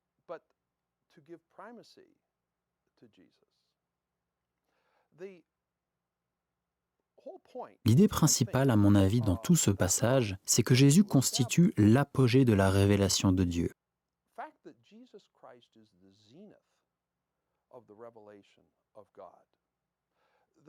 La tradition des Juifs consistait à reconnaître et à respecter Moïse comme étant celui qui incarnait la loi, et Élie comme étant un des prophètes les plus célèbres de l'histoire. L'idée maintenant, ce n'est pas que la loi est devenue obsolète ou que les prophètes sont devenus obsolètes. Il n'est pas question d'abandonner l'Ancien Testament, mais ce qui est souligné ici, c'est la nature parfaite, suprême et prééminente de la révélation qui est en Jésus-Christ. C'est un peu comme ce qui est dit au début de l'Épître aux Hébreux, à savoir que Dieu nous a parlé à plusieurs reprises et de plusieurs manières par les prophètes. Mais maintenant, en Jésus, nous avons la plus pure et la plus complète des révélations. Ce n'est plus juste un messager que Dieu nous envoie, c'est Dieu lui-même qui vient parmi nous. À mon avis, c'est ce qui est sous-entendu dans le récit de la Transfiguration. La deuxième qualification pour l'office de prophète consistait à avoir reçu la parole de Dieu, et Jésus a affirmé ouvertement que cela s'appliquait à lui. Prenons par exemple ce que Jésus dit dans Jean chapitre 14, verset 24. « La parole que vous entendez n'est pas de moi, mais du Père qui m'a envoyé. » Jésus a dit des choses similaires dans d'autres passages, comme dans Jean chapitre 12, verset 49, ou au chapitre 14, verset 10. En fait, dans Jean chapitre 1, Jésus lui-même est appelé « Parole de Dieu ». Le mot « parole », qui est employé dans Jean chapitre 1, correspond au mot « logos » en grec, et a fait l'objet de bien des discussions parmi les théologiens. Il y a certainement là une référence à la conception grecque du logos, c'est-à-dire à l'idée que Dieu est raison ou sagesse, et le concept de la parole du Seigneur, de la parole de Dieu, est clairement un thème très important dans l'Ancien Testament. Jean pourrait très bien être en train de récupérer certaines idées de la philosophie grecque, mais pour les appliquer ensuite à Jésus en tant que parole de Dieu, celui qui fait connaître Dieu, le Dieu qui a fait surgir la lumière par sa parole en disant que la lumière soit. Peut-être que Jean est simplement en train de dire que quand la parole a été faite chair et a habité parmi nous, elle est aussi venue avec toute l'autorité et toute la puissance de communication que Dieu a exercée tout au long de l'Ancien Testament. Avant tout, on peut considérer que la parole de Dieu est une personne, le Seigneur Jésus-Christ, et ensuite que c'est ce que Dieu dit. Mais Jean appelle Jésus la parole de Dieu. Et ce faisant, il nous fait comprendre, en gros, le rôle de Jésus qui est de nous faire connaître le Père. Et l'auteur, qui est juif, ajoute que personne n'a jamais vu le Père. Mais Jésus-Christ, qui était dans le sein du Père, est manifestement venu et nous l'a fait connaître. S'il y a une chose ici que Jean veut transmettre à ses lecteurs pour les évangéliser, c'est que Jésus est Dieu et que cela ne peut pas nous laisser indifférents. Ça pointe vers Jean 20, 28, où Jean veut que nous ayons reconnu Jésus comme étant Dieu et comme celui qui nous communique la parole de Dieu. Cette parole est fiable parce que lui-même est la parole de Dieu. Troisièmement, un véritable prophète devait se montrer loyal envers Dieu, ce que Jésus aussi a fait. Tout au long de son ministère, Jésus a insisté sur le fait qu'il suivait la volonté de son Père. Il ne disait et ne faisait que ce que le Père lui ordonnait de dire et de faire. C'est quelque chose que l'on voit dans beaucoup de passages, comme dans Jean chapitre 5, versets 19 et 30, ou au chapitre 8, verset 28. Jésus a aussi montré clairement que toutes ses paroles et que toutes ses œuvres étaient conformes à celles des prophètes qui l'ont précédé. Par exemple, il approuve le ministère de Jean-Baptiste dans Matthieu chapitre 11, versets 9 à 14. Il se rallie au prophète Jonas dans Matthieu chapitre 12, versets 38 à 45. Il inaugure son propre ministère dans Luc chapitre 4 en prenant à son compte le passage d'Ésaïe chapitre 61 qui parle de la venue d'un messager oint par Dieu.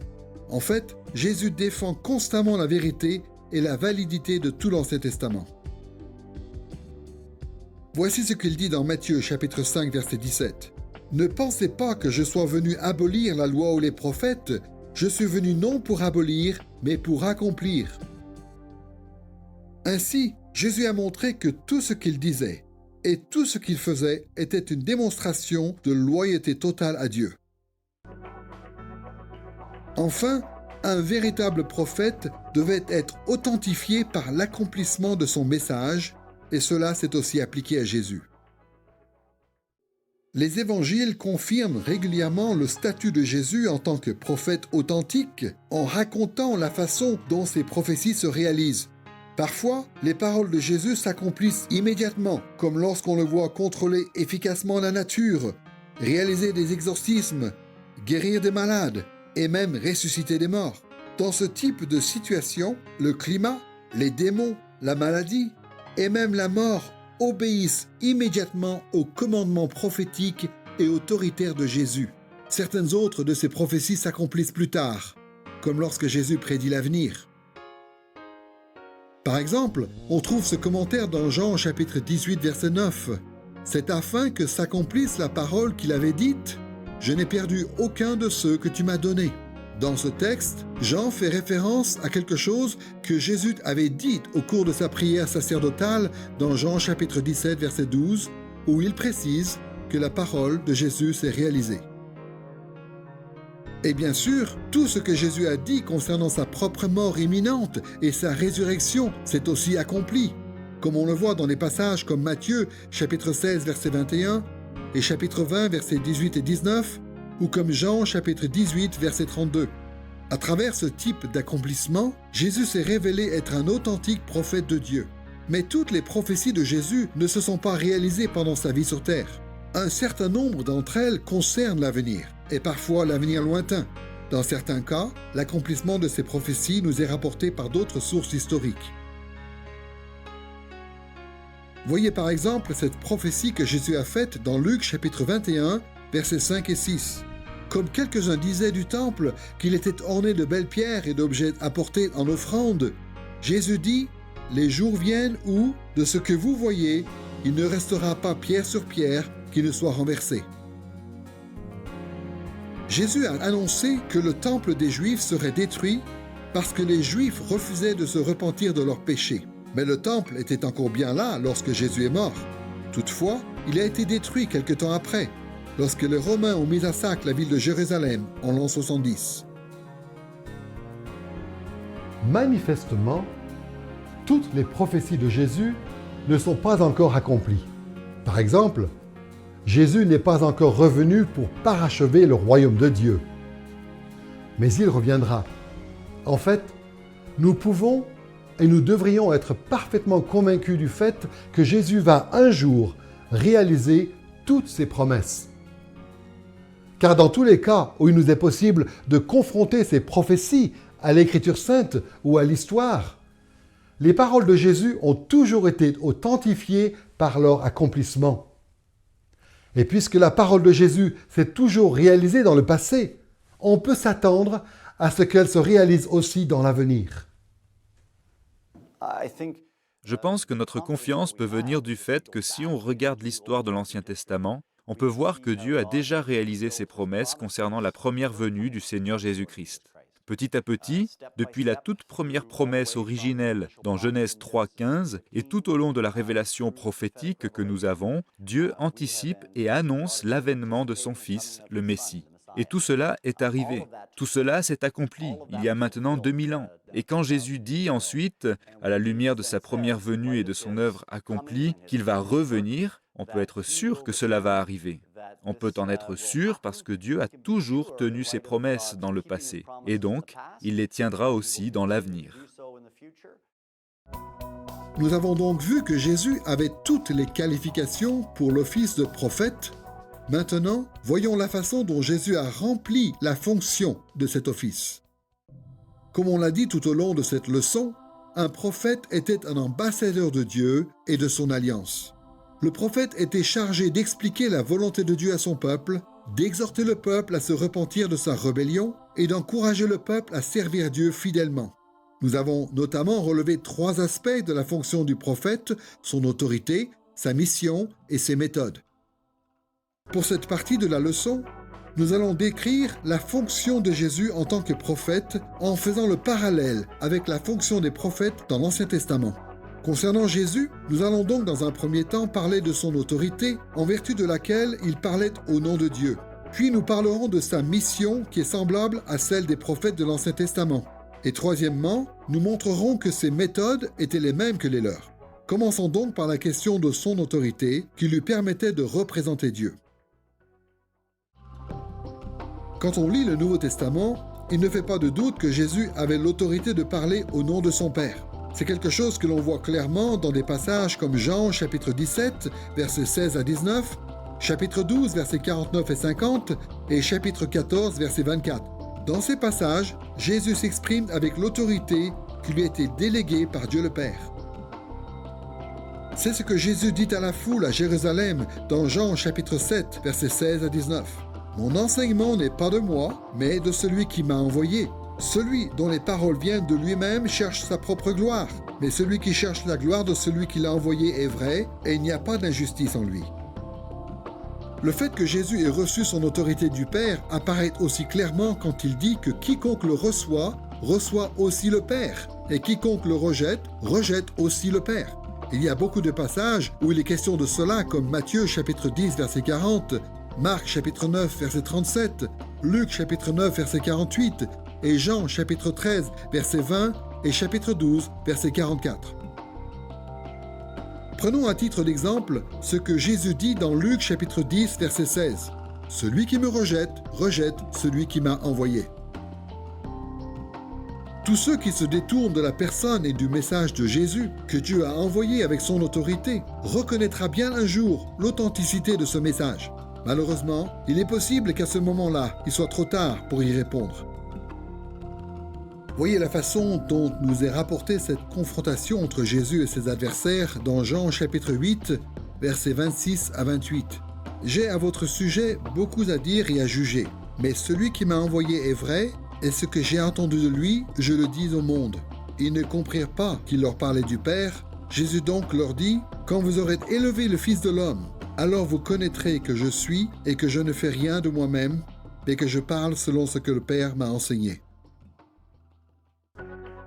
En considérant la façon dont Jésus assume la fonction de prophète, nous avons donc parlé de son autorité. Maintenant, parlons de sa mission. Comme on l'a dit, puisque les prophètes étaient les ambassadeurs de Dieu et de son alliance, leur mission consistait à rappeler au peuple de Dieu les termes de l'alliance et à encourager le peuple à demeurer fidèle à l'alliance. Et en tant que prophète, Jésus a eu la même mission. On le voit clairement dans la façon dont Jésus annonce la bonne nouvelle d'après laquelle les dernières étapes de l'établissement du royaume de Dieu sont sur le point d'arriver. D'abord, dans tout ce qu'il enseigne concernant le royaume de Dieu, Jésus affirme la royauté et l'autorité de Dieu, ce qui revient à affirmer la relation d'alliance qui existe entre Dieu et son peuple. C'est quelque chose que l'on voit dans beaucoup de passages, comme dans le Notre Père, dans Matthieu chapitre 6, verset 10, où Jésus apprend à ses disciples à prier pour la venue du règne de Dieu et pour l'accomplissement de la volonté de Dieu sur la terre. Ensuite, Jésus confirme la validité des termes de l'Alliance et dénonce la désobéissance du peuple vis-à-vis de ces termes. C'est ce qui apparaît clairement dans la façon dont Jésus exhorte le peuple à se repentir de ses péchés, comme dans Matthieu chapitre 4, verset 17, ou dans Marc chapitre 1, verset 15. Et troisièmement, Jésus rappelle quelles sont les conséquences possibles de l'Alliance. Par exemple, à travers les reproches véhéments de Matthieu chapitre 23, Jésus exhorte le peuple de Dieu à obéir à Dieu afin d'éviter son jugement. Et dans les béatitudes que l'on trouve au début du Sermon sur la montagne, dans Matthieu chapitre 5, versets 3 à 12, Jésus encourage le peuple de Dieu à solliciter la miséricorde de Dieu en vue de recevoir ses bénédictions. Voyez la façon dont Jésus résume sa mission au début de son ministère public dans Luc chapitre 4, versets 17 à 21. On lui remit le livre du prophète Ésaïe. Il ouvrit le livre et trouva le passage où il était écrit « L'Esprit du Seigneur est sur moi, parce qu'il m'a oint pour annoncer la bonne nouvelle aux pauvres. Il m'a envoyé pour proclamer aux captifs la délivrance et aux aveugles le recouvrement de la vue, pour envoyer libres les opprimés, pour proclamer une année de grâce du Seigneur. » Alors il se mit à leur dire « Aujourd'hui, cette parole de l'Écriture que vous venez d'entendre est accomplie. » Dans ce passage, Jésus s'identifie lui-même explicitement au messager ou à l'annonciateur du rétablissement du royaume de Dieu, dont il est question dans la prophétie d'Ésaïe, chapitre 61. Ce que dit Ésaïe, c'est que le jour où Dieu viendra pour juger définitivement ses ennemis et pour étendre son royaume par Israël au monde entier, cette œuvre sera inaugurée par la venue d'un prophète particulier. Ce prophète annoncera la bonne nouvelle ou l'évangile de la venue tant attendue du royaume de Dieu. Et dans le cadre de cette annonce, ce prophète rappellera au peuple de Dieu quelles sont ses obligations vis-à-vis de l'Alliance, à savoir se repentir de ses péchés afin d'échapper aux malédictions prévues par l'Alliance et persévérer dans la fidélité afin de recevoir les bénédictions de Dieu. Or, Jésus dit qu'il est lui-même ce prophète.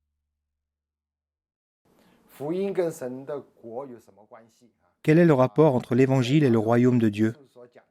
Dans l'Évangile selon Marc, chapitre 1, les premières paroles de Jésus qui nous sont rapportées sont « Le temps est accompli et le royaume de Dieu est proche. Repentez-vous et croyez à la bonne nouvelle. » L'Évangile est cette bonne nouvelle qui annonce que le règne de Dieu est venu s'établir dans ce monde. Ainsi, tous les miracles que Jésus a réalisés sont des signes de ce royaume qui vient. Puisque le règne de Dieu est là, nos péchés sont pardonnés. Les aveugles voient, les paralytiques marchent, les lépreux sont guéris, les démons sont chassés et les morts reviennent à la vie. Voilà la bonne nouvelle. Et cette bonne nouvelle, bien sûr, est centrée sur la croix, c'est-à-dire sur la mort et la résurrection de Jésus-Christ. Si Jésus n'était pas mort et ressuscité, il n'aurait pas acquis notre salut. Il n'aurait pas vaincu la puissance et la mort. Et le royaume de Dieu ne nous serait pas parvenu. Par conséquent, l'Évangile constitue la meilleure des nouvelles.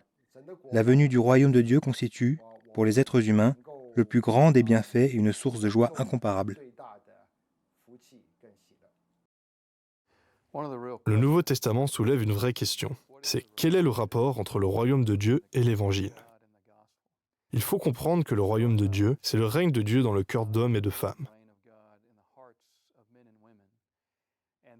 Un règne qui se manifeste dans tous les domaines de leur vie. La façon dont ces hommes et ces femmes reçoivent ce règne, c'est par le message de l'Évangile, l'Evangelion, la bonne nouvelle d'après laquelle Christ a offert sa vie sur la croix pour leurs péchés. Et à travers la puissance de l'Évangile qui les transforme, alors ces hommes et ces femmes sont appelés à leur tour à transformer le monde dans lequel ils vivent et à être des vecteurs de l'œuvre du royaume dans tous les domaines de leur vie. En vue d'examiner le ministère prophétique de Jésus, nous avons donc évoqué son autorité, puis sa mission. Maintenant passons à ses méthodes. Dans la continuité des prophètes de l'Ancien Testament, la méthode que Jésus a principalement utilisée pour accomplir sa mission consistait à parler, c'est-à-dire qu'il rappelait aux gens les conditions de l'alliance, surtout en leur annonçant verbalement la parole de Dieu. Il accusait le peuple d'avoir péché. Il lui ordonnait de se repentir et d'obéir à la volonté de Dieu révélée dans les Écritures. Il encourageait le peuple à persévérer dans la fidélité. Il l'avertissait contre la venue du jugement. Et il promettait des bénédictions à ceux qui étaient fidèles. Il a raconté des paraboles, il a prédit l'avenir, il priait et il intercédait pour le peuple de Dieu. Il y a une chose que Jésus n'a pas faite et qui mérite d'être remarquée. Il n'a pas mis ses enseignements par écrit. Mais à l'image de certains prophètes de l'Ancien Testament, il avait des disciples qui l'ont fait à sa place. Il y a 4 évangiles dans le Nouveau Testament. Les évangiles de Matthieu, de Marc, de Luc et de Jean, où les disciples de Jésus rapportent le contenu du ministère verbal de Jésus. Et tout comme les prophètes de l'Ancien Testament, Jésus a aussi utilisé des méthodes autres que la parole pour accomplir son ministère prophétique. Des méthodes qui reposaient plutôt sur des actes particuliers que sur la communication verbale. Les miracles de Jésus en sont peut-être l'exemple le plus évident. Jésus a accompli plus de miracles que n'importe quel autre prophète de toute l'histoire du peuple de Dieu. Et les œuvres puissantes et miraculeuses de Jésus ont servi à montrer que Dieu approuvait tout ce que Jésus enseignait. C'est ce que dit Jésus dans Jean chapitre 10, verset 25. « Les œuvres que je fais au nom de mon Père rendent témoignage de moi. » Jésus a aussi accompli des actes symboliques, à l'image des prophètes de l'Ancien Testament. Par exemple, en tant qu'acte symbolique, il a été baptisé par Jean-Baptiste dans Matthieu chapitre 3, versets 15 à 17. Et comme les prophètes de l'Ancien Testament, Jésus a aussi connu des rencontres et des confrontations sur le terrain spirituel. Par exemple, il a triomphé de la tentation du diable dans Matthieu chapitre 4, versets 1 à 11, et dans Luc chapitre 4, versets 1 à 13. Il a aussi chassé des démons, comme dans Marc chapitre 1, versets 25 et 26, ou chapitre 5, verset 13. Quand on considère l'autorité prophétique de Jésus, sa mission et ses méthodes, on peut constater qu'il a vraiment assumé l'office de prophète. Par conséquent, on peut être certain que tout ce qu'il a prophétisé s'accomplira. Les paroles de Jésus sont vraies et fiables. Il nous incombe donc de l'écouter et de lui obéir. Pour ceux qui appartiennent déjà à la communauté de l'Alliance, l'obéissance aux paroles de Jésus les conduit à recevoir les bénédictions de Dieu prévues dans l'Alliance, tandis que leur désobéissance entraîne la correction de Dieu. Et pour ceux qui ne font pas partie du peuple de Dieu, la parole prophétique de Jésus constitue à la fois un avertissement contre le jugement destiné à ceux qui le rejettent et une promesse de vie pour tous ceux qui se repentent de leurs péchés et qui le reçoivent par la foi. Nous avons donc vu que Jésus avait toutes les qualifications pour l'office de prophète et qu'il en a pleinement assumé la fonction. Maintenant, nous allons brièvement examiner la façon dont il a satisfait les attentes que l'Ancien Testament avait placées sur l'avenir de cet office. Un peu plus haut dans cette leçon, nous avons dit qu'il y avait, à la fin de l'Ancien Testament, au moins 3 attentes qui reposaient sur l'office de prophète et qui concernaient les dernières étapes de l'établissement du royaume de Dieu, à savoir la venue d'un prophète qui serait un messager du Seigneur, la venue d'un prophète comme Moïse et un rétablissement de la prophétie. Comme on va le voir, ces 3 attentes ont été comblées en la personne de Jésus et à travers son ministère. Prenons successivement ces 3 attentes et examinons-les par rapport à Jésus, à commencer par la venue d'un messager du Seigneur.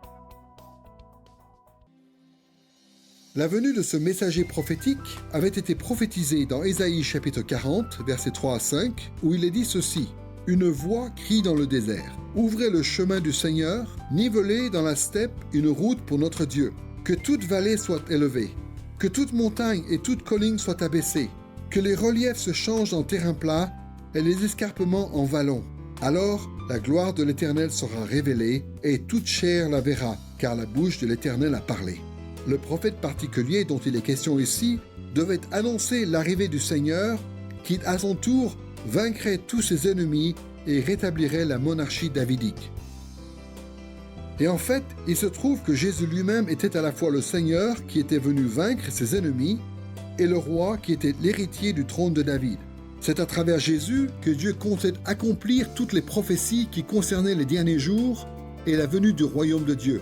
Mais qui était son messager? Comment la prophétie qui parlait de la venue du messager du Seigneur a-t-elle été accomplie en Jésus? Ce messager, c'est Jean-Baptiste qui a annoncé la venue de Jésus. Voyez ce que dit Jean-Baptiste dans l'Évangile selon l'apôtre Jean, chapitre 1, verset 23. Jean-Baptiste dit « Je suis la voix de celui qui crie dans le désert, rendez droit le chemin du Seigneur, comme a dit le prophète Ésaïe. » Jean-Baptiste avait reçu pour mission d'annoncer l'arrivée de Dieu, qui venait comme un combattant pour vaincre ses ennemis et bénir son peuple. Et celui dont Jean-Baptiste a été le héros et l'annonciateur, c'est Jésus. Voici ce que nous lisons dans l'Évangile selon Jean, chapitre 1, versets 32 à 34. Jean-Baptiste rendit ce témoignage. « J'ai vu l'Esprit descendre du ciel comme une colombe et demeurer sur Jésus.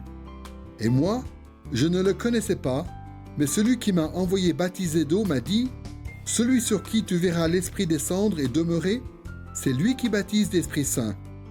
Et moi, j'ai vu et j'ai rendu témoignage que c'est lui le Fils de Dieu. » Jean-Baptiste a rempli son rôle prophétique en identifiant Jésus comme étant le Fils de Dieu qui, en vue d'établir le royaume de Dieu, est venu vaincre les ennemis de Dieu et restituer le trône de la maison de David.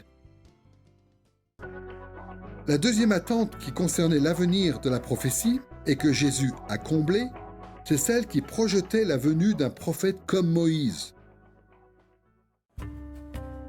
Dans Deutéronome chapitre 18 verset 15, Moïse dit ceci au peuple d'Israël. « L'Éternel ton Dieu te suscitera du milieu de toi, d'entre tes frères, un prophète comme moi, vous l'écouterez. » Dans Actes chapitre 3 versets 22 et 23, Pierre dit explicitement que Jésus est ce prophète comme Moïse, dont la venue avait été annoncée dans l'Ancien Testament. Jésus a accompli des miracles tels qu'on n'en avait jamais vu depuis Moïse. Il a prophétisé avec une connaissance plus grande que qui que ce soit depuis Moïse.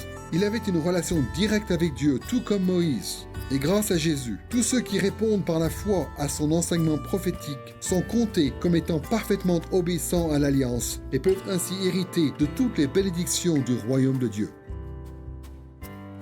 Voici ce qui est dit dans Hébreux chapitre 3 versets 5 et 6. Pour Moïse, il a été fidèle dans toute la maison de Dieu comme serviteur pour rendre témoignage à ce qui serait annoncé. Mais Christ l'est comme un fils sur sa maison. Nous sommes sa maison si nous retenons l'assurance et l'espérance dont nous nous glorifions. En fait, le Nouveau Testament nous apprend que Jésus n'était pas seulement le plus grand prophète depuis Moïse, mais plutôt le plus grand prophète de tous les temps. Dans Hébreux chapitre 1, versets 1 et 2, il est dit qu'avant la venue de Jésus, la révélation de Dieu à travers ses prophètes s'est étendue sur une longue période et a inclus beaucoup de moyens différents et d'approches différentes. Mais en ces jours du rétablissement du royaume de Dieu, celui-ci nous a donné une révélation bien meilleure encore en son Fils, le plus grand de tous les prophètes.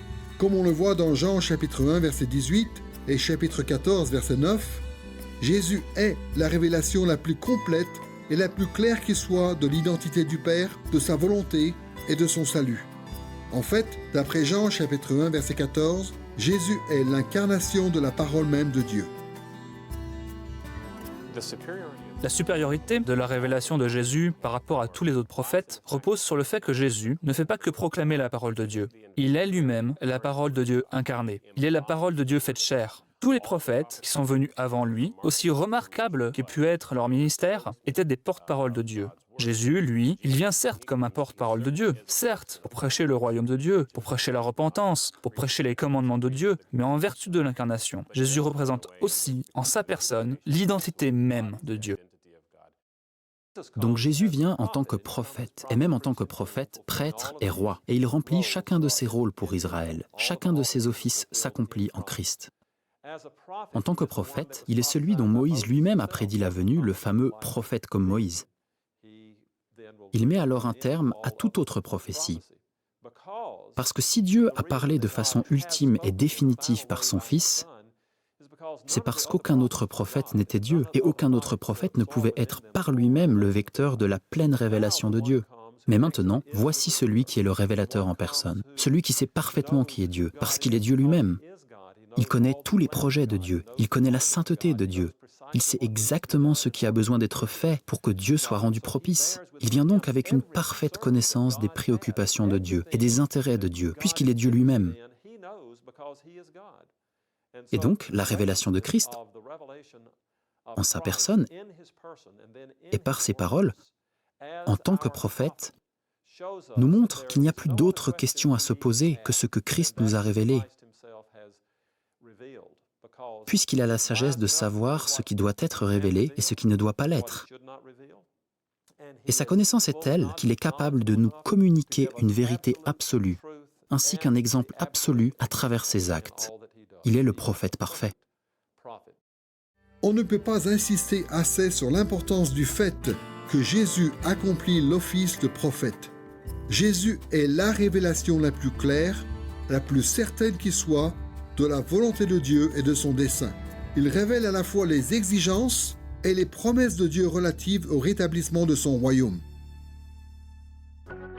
La troisième attente qui concernait l'avenir de la prophétie, d'après l'Ancien Testament, c'est celle qui projetait un rétablissement de la prophétie. Cela aussi, Jésus l'a réalisé. Comme on l'a vu, l'Ancien Testament annonce la venue d'un jour où les faux prophètes disparaîtront et où les vrais prophètes seront très nombreux dans le peuple de Dieu. Et à travers Jésus, cette attente a commencé à se réaliser. La multiplication des vrais prophètes a commencé lorsque Jésus a mandaté ses nombreux apôtres pour qu'ils prêchent la parole avec puissance dans le monde entier. Elle s'est poursuivie le jour de la Pentecôte, lorsque Jésus a déversé son esprit sur l'Église et que tous se sont mis à prophétiser dans des langues étrangères. Voici la façon dont cet événement est décrit dans Actes chapitre 2, verset 4, et juste après, à travers les explications de Pierre dans Actes chapitre 2, versets 14 à 18. Ils furent tous remplis d'Esprit Saint et se mirent à parler en d'autres langues, selon que l'Esprit leur donnait de s'exprimer. Alors Pierre s'exprima en ces termes: « Vous Juifs, et vous tous qui séjournez à Jérusalem, sachez ceci et prêtez l'oreille à mes paroles. Ce qui a été dit par le prophète Joël. Dans les derniers jours, dit Dieu, je répandrai de mon esprit sur toute chair. Vos fils et vos filles prophétiseront, vos jeunes gens auront des visions et vos vieillards auront des songes. Oui, sur mes serviteurs et sur mes servantes, dans ces jours-là, je répandrai de mon esprit et ils prophétiseront. » Jésus a envoyé son esprit sur l'Église primitive et l'a ainsi habilité à prophétiser. De nos jours, il existe un débat dans les églises pour savoir si ce genre de prophétie continue d'exister. Mais personne ne peut mettre en doute, en tout cas, le fait que ce ministère était alors puissant et prééminent et que Jésus l'a utilisé pour établir son Église pendant la période initiale du royaume. Mais qu'en est-il de la fausse prophétie ? L'Ancien Testament crée une attente concernant la fin de la fausse prophétie, mais comment cette attente est-elle réalisée en Jésus ? Après tout, il y a beaucoup de passages du Nouveau Testament qui dénoncent la fausse prophétie comme étant un problème permanent pour l'Église. C'est ce qu'on voit dans Matthieu chapitre 7, verset 15 et chapitre 24, versets 11 et 24, dans 2 Pierre chapitre 2, verset 1, dans 1 Jean chapitre 4, verset 1 et dans un certain nombre d'autres passages. Eh bien, la réponse est double. D'une part, la fausse prophétie a commencé à être limitée en raison de la multiplication des vrais prophètes, dont le rôle consistait notamment à reconnaître et à condamner la fausse prophétie. Voici ce que dit l'apôtre Paul à ce sujet dans 1 Corinthiens chapitre 14, verset 29. « Pour les prophètes, que 2 ou 3 parlent et que les autres jugent. » Paul dit clairement qu'un des rôles des vrais prophètes dans l'Église consistait à découvrir et à dénoncer les fausses prophéties. Il est certain que la fausse prophétie continue d'être un problème. Un jour, heureusement, Jésus va complètement éradiquer les faux prophètes et leurs enseignements. Le jour où il reviendra pour juger le monde et pour parachever l'établissement de son royaume, il détruira tous les faux prophètes de façon définitive et irrévocable. En attendant ce jour, nous vivons entre les deux, en sachant d'une part que Jésus a inauguré son royaume et qu'il a commencé à restreindre la fausse prophétie, et d'autre part qu'il n'a pas encore exercé le jugement qui mettra fin pour toujours à la fausse prophétie. Jésus est parfaitement qualifié pour l'office de prophète. Il remplit fidèlement et véritablement la fonction d'un prophète et il satisfait les attentes que l'Ancien Testament avait suscitées pour cet office. Et c'est une bonne nouvelle. Dans l'Ancien Testament, Dieu avait promis à son peuple qu'un jour, un prophète comme Moïse viendrait et le conduirait vers la fidélité. Et maintenant, en Jésus, cette promesse s'accomplit. Voilà pourquoi nous reconnaissons en Jésus le plus grand prophète de tous les temps et nous l'honorons en conséquence. Nous l'écoutons et nous croyons ce qu'il dit. Nous nous soumettons à son enseignement et nous lui obéissons. Nous le faisons en ayant la conviction que sa parole prophétique est sûre et que nous allons ainsi entrer pour l'éternité au bénéfice de toutes les bénédictions de l'Alliance. Nous avons maintenant examiné le contexte de l'Ancien Testament relatif à l'office de prophète, puis nous avons vu ce qu'enseignait le Nouveau Testament concernant l'accomplissement en Jésus de cet office. Maintenant, nous allons nous intéresser au troisième volet de cette leçon, à savoir l'application présente de l'œuvre prophétique de Jésus. On peut aborder la question de l'application présente de l'œuvre prophétique de Christ en citant l'article 43 du Grand Catéchisme de Westminster qui dit ceci. Christ accomplit l'office d'un prophète en révélant à l'Église, à toutes les époques, par son esprit et par sa parole, et par des moyens d'administration divers, la volonté complète de Dieu pour tout ce qui concerne l'édification de l'Église et son salut. À travers cet article, le catéchisme de Westminster résume l'œuvre prophétique de Christ en parlant de la révélation qu'il communique à l'Église. Il y a au moins deux aspects de cette révélation qui sont mentionnés.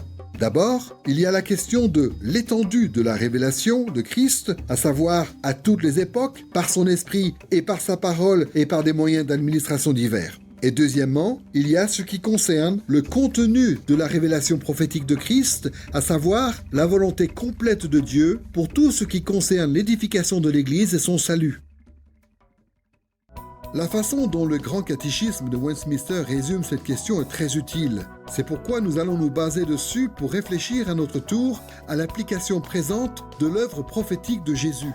D'abord donc, nous allons examiner l'étendue de la révélation prophétique que Christ nous communique et ce que cela implique pour notre vie. Ensuite, nous examinerons le contenu de la révélation prophétique de Christ et les obligations que ce contenu fait reposer sur nous.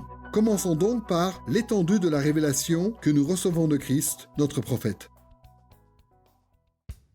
Ce que le catéchisme veut dire quand il affirme que Christ communique sa révélation à son Église, à toutes les époques, par son esprit et par sa parole et par des moyens d'administration divers, c'est que, conformément à ce qui est dit dans la Bible, celui qui nous parle à travers toute l'Écriture et à travers toute prophétie authentique, c'est Christ. Jésus a lui-même prononcé beaucoup de paroles prophétiques, mais il a aussi envoyé son Esprit Saint, qui a inspiré les vrais prophètes qui sont venus avant et après lui et qui eux-mêmes ont exercé leur ministère de diverses façons. La chose la plus importante que nous devons déduire de ce processus, c'est que la Bible tout entière, à la fois l'Ancien Testament et le Nouveau, représente la parole prophétique de Christ adressée à son Église. Cela peut paraître étrange de penser que la Bible tout entière est la parole de Christ. Après tout, Jésus n'a écrit aucun livre contenu dans les Saintes Écritures. Et même les évangiles contiennent beaucoup d'autres choses que simplement les discours de Jésus. C'est pourtant ce qui a toujours été affirmé tout au long de l'histoire de l'Église. Par exemple, le père de l'Église, Origène, évoque cette œuvre prophétique de Jésus qui a consisté à inspirer l'Écriture dans la préface de son traité des principes qu'il a écrit au début du IIIe siècle. Voici ce qu'il dit. Par parole du Christ, nous n'entendons pas seulement ce qu'il a enseigné quand il s'est fait homme, car auparavant, le Christ, parole de Dieu, se trouvait déjà en Moïse et dans les prophètes, et Jésus a parlé en ses apôtres, même après son ascension dans le ciel. Ce que dit Origène, c'est ce qu'a affirmé l'Église tout au long de son histoire, à savoir que l'Écriture, dans toutes ses parties, constitue la parole prophétique de Christ, et cette idée est parfaitement biblique. Pour commencer, la Bible dit que le ministère prophétique de Jésus a précédé son incarnation et son ministère terrestre, puisque c'est lui qui a inspiré les prophètes de l'Ancien Testament. Voyez ce que dit l'apôtre Pierre dans 1 Pierre chapitre 1 versets 10 et 11. Les prophètes qui ont prophétisé au sujet de la grâce qui vous était destinée ont fait de ce salut l'objet de leurs recherches et de leurs investigations. Ils se sont appliqués à découvrir à quelle époque et à quelles circonstances se rapportaient les indications de l'Esprit de Christ qui étaient en eux et qui, d'avance, attestaient les souffrances de Christ et la gloire qui s'ensuivrait. Pierre dit que le Christ a envoyé le Saint-Esprit pour qu'il inspire et qu'il motive les prophètes de l'Ancien Testament dans leurs réflexions concernant l'accomplissement des promesses de rédemption que Dieu avait faites. Dans ce sens, l'Ancien Testament est tout entier la parole de Christ. De même que le ministère prophétique de Jésus a commencé avant son ministère terrestre, il a aussi continué après son ascension au ciel, parce que Jésus a aussi envoyé son Esprit pour qu'il inspire les apôtres dans leurs enseignements, ainsi que les autres auteurs du Nouveau Testament. Voici ce que dit Jésus dans Jean chapitre 16, versets 13 à 15. « L'Esprit de vérité vous conduira dans toute la vérité. Tout ce que le Père a est à moi. C'est pourquoi j'ai dit qu'il prendra de ce qui est à moi et vous l'annoncera. » Il est important de reconnaître que toute la Bible est la parole de Christ qui nous est adressée, car c'est ce qui permet de dire que toutes les parties de l'Écriture font autorité dans notre vie et sont pertinentes pour la vie de l'Église aujourd'hui. Recevoir Christ comme notre prophète signifie recevoir toutes les paroles qui nous adressent, à la fois l'Ancien Testament et le Nouveau, et les considérer comme la révélation du royaume de Dieu et la révélation de son alliance. Il ne suffit pas de suivre seulement les citations de Jésus dans les évangiles, ni même seulement le Nouveau Testament. Nous devons lire, comprendre et suivre tout ce qu'il y a dans la Bible, car elle est tout entière la parole que Christ nous adresse. Alors bien sûr, il faut qu'on le fasse en tenant compte de certaines évolutions historiques importantes. Par exemple, la révélation plus tardive, contenue notamment dans le Nouveau Testament, nous montre fréquemment comment comprendre et appliquer la révélation plus ancienne, contenue notamment dans l'Ancien Testament. Mais le principe de base reste le même. Toute la Bible, quelle que soit l'époque dans laquelle nous nous trouvons, est la parole de Christ pour son Église. Quand on parle de la Bible, je pense qu'on a tous des passages préférés, des parties de la parole qu'on affectionne, et beaucoup de gens sont naturellement attirés avant tout par les évangiles et par les paroles de Jésus. Il ne faut pas oublier pourtant ce que la Bible affirme elle-même, et ce que les premiers chrétiens et toutes les premières générations de chrétiens ont affirmé de manière constante. À savoir que toute l'Écriture est inspirée de Dieu. Et donc, elle nous est bénéfique. Elle est utile pour l'enseignement et utile pour corriger nos erreurs dans la vie et pour nous montrer quel est le bon chemin, le chemin juste et droit, le chemin de la vie. Donc bien sûr qu'on peut avoir des préférences et des livres ou des passages qu'on aime en particulier. Mais le témoignage entier de l'Écriture est important parce que nous sommes nous-mêmes des gens entiers. Et dans notre interaction avec les autres, le fait d'avoir cette parole de Dieu tout entière au centre nous rapproche les uns des autres. Si on comprend bien ce que cela veut dire, que Jésus est notre prophète, qu'il est l'accomplissement de toute la révélation prophétique, qu'en lui, toutes les promesses de Dieu se réalisent, cela signifie que la révélation de l'Ancien Testament est aussi sa parole.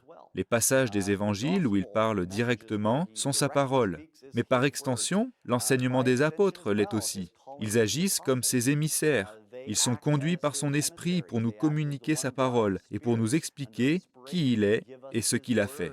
Et donc, que ce soit l'Ancien Testament, que ce soit les évangiles, que ce soit les épîtres, la Bible tout entière est pour nous et pour notre instruction. C'est la parole de Dieu qui nous est adressée et que nous devons entièrement suivre et que nous devons lire maintenant à la lumière de la venue de Jésus-Christ et à la lumière de tout ce qu'il a fait pour nous. Maintenant que l'on comprend mieux quelle est l'étendue de la révélation prophétique de Christ, on peut évoquer le contenu de la révélation qu'il nous communique et les obligations que ce contenu fait reposer sur nous. Le grand catéchisme de Westminster résume le contenu de l'Écriture en disant que Christ a révélé à son Église, de manière prophétique, la volonté complète de Dieu pour tout ce qui concerne l'édification de l'Église et son salut. D'une certaine façon, on a ici une formule très générale qui affirme le caractère suffisant de l'Écriture. Mais quand on considère cette formule dans le contexte particulier de l'office de prophète de Christ, elle nous aide à comprendre que la Bible tout entière nous a été communiquée par Christ, qui est l'émissaire par excellence de l'Alliance de Dieu, dans le but de nous instruire par rapport aux conditions de l'Alliance de Dieu, et dans le but de nous motiver à fuir ses malédictions et à rechercher plutôt ses bénédictions en lui obéissant fidèlement. Donc, la volonté de Dieu représente les conditions de son alliance et leur application à notre vie. Et l'édification signifie une juste compréhension de ces conditions et notre salut. Ce sont les bénédictions de l'alliance. La Bible tout entière est la parole de Dieu, adressée à son peuple dans le cadre de son alliance.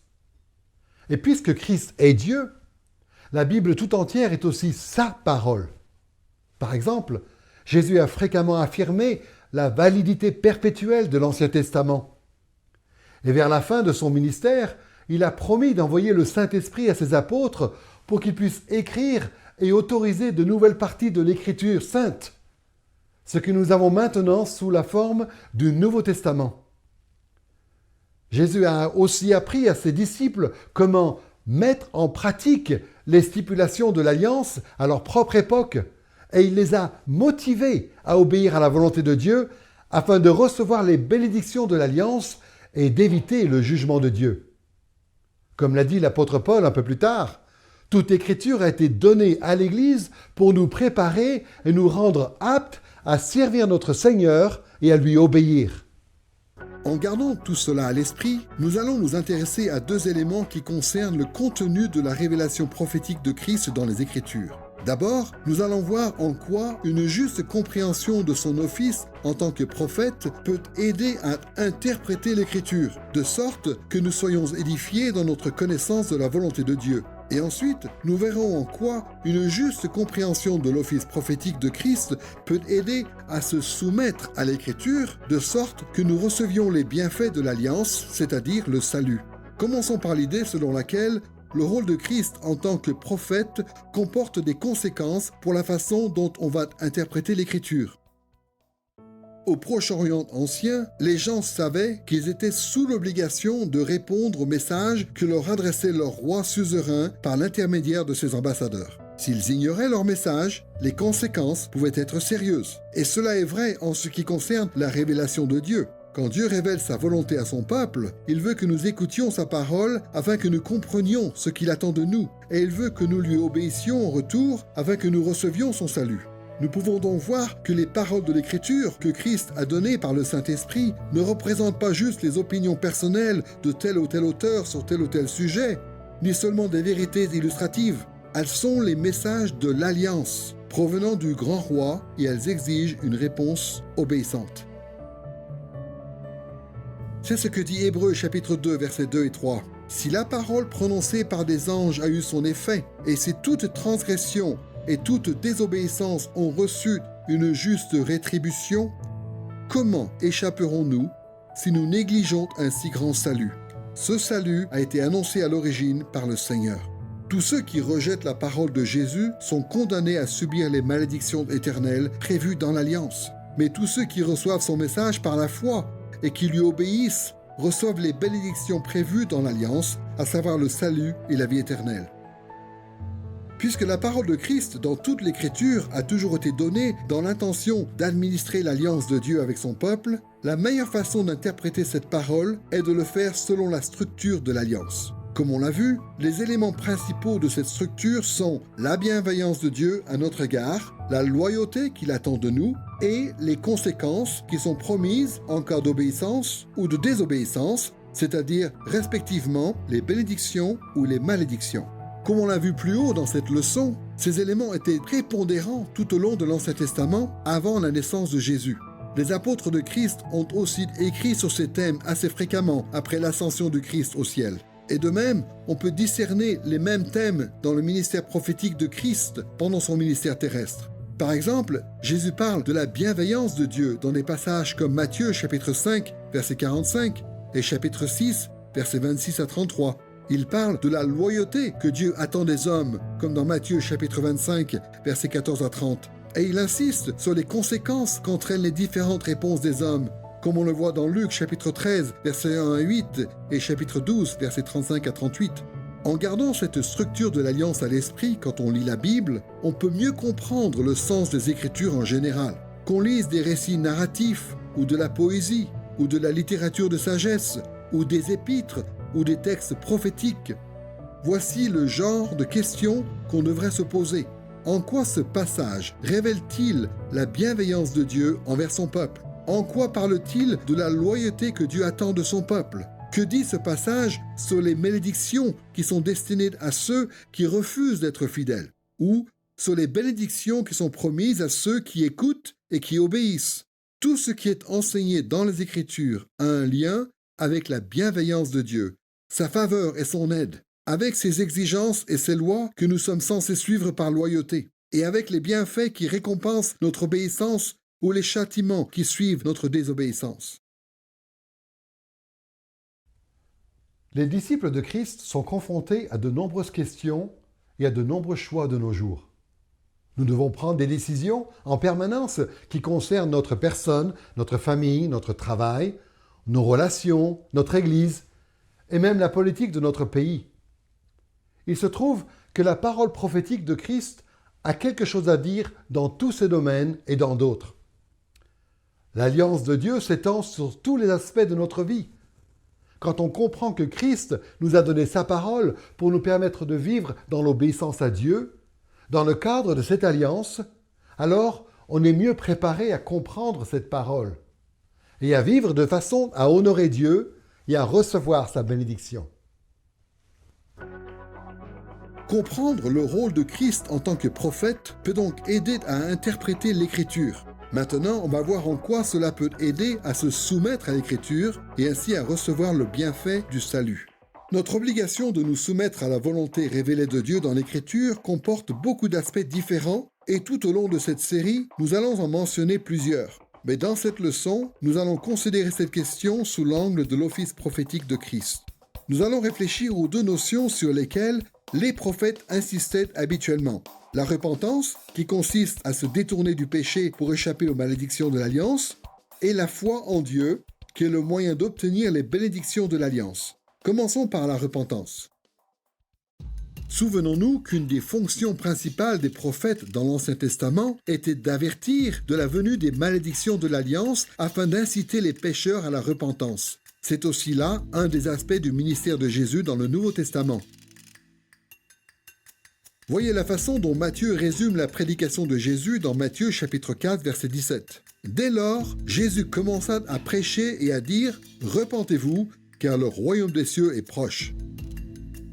En fait, ce thème traverse toute la Bible, aussi bien l'Ancien Testament que le Nouveau. C'est un des thèmes les plus courants de toute l'Écriture. Et puisque toutes les parties de l'Écriture nous révèlent la volonté de Dieu, la repentance, c'est-à-dire le fait que nous nous détournions de ce qui nous empêche de faire la volonté de Dieu, est d'une application légitime de tout texte biblique.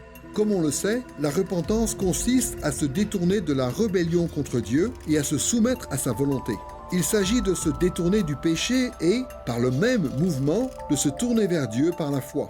Il y a une repentance initiale qui se produit lorsqu'un homme ou une femme se tourne vers Christ pour son salut par la foi. Il ou elle entend la parole de l'Évangile et se repent de ses péchés. Mais il est vrai aussi que la repentance devrait caractériser toute la vie chrétienne. Le réformateur Martin Luther reprend cette idée dans la toute première de ses fameuses 95 thèses écrites en 1517. Voyez ce qu'il dit. En disant « Faites pénitence, notre Maître et Seigneur Jésus-Christ a voulu que la vie entière des fidèles fût une pénitence. » Luther reconnaissait que les êtres humains qui sont déchus pêchent en permanence et que par conséquent, même les croyants doivent se repentir quotidiennement. Une bonne façon d'inciter les gens à la repentance consiste à suivre le modèle de Jésus et des prophètes de l'Ancien Testament et à proclamer les conditions de l'alliance de Dieu. Quand on dit aux non-croyants quelles sont les exigences de Dieu, on peut les exhorter à renoncer au péché afin d'échapper au jugement de Dieu et à ses malédictions. Et quand les croyants reçoivent la parole de Dieu et découvrent leurs propres échecs, eux aussi doivent se repentir. Bien sûr, les vrais croyants ne doivent pas craindre de tomber sous le coup des malédictions éternelles de Dieu, puisque Jésus les en a délivrés une fois pour toutes en mourant sur la croix pour eux. Mais en même temps, Dieu nous corrige parfois par des moyens qui ressemblent aux malédictions de l'Alliance, comme on le voit par exemple dans Hébreux chapitre 12, versets 5 à 11.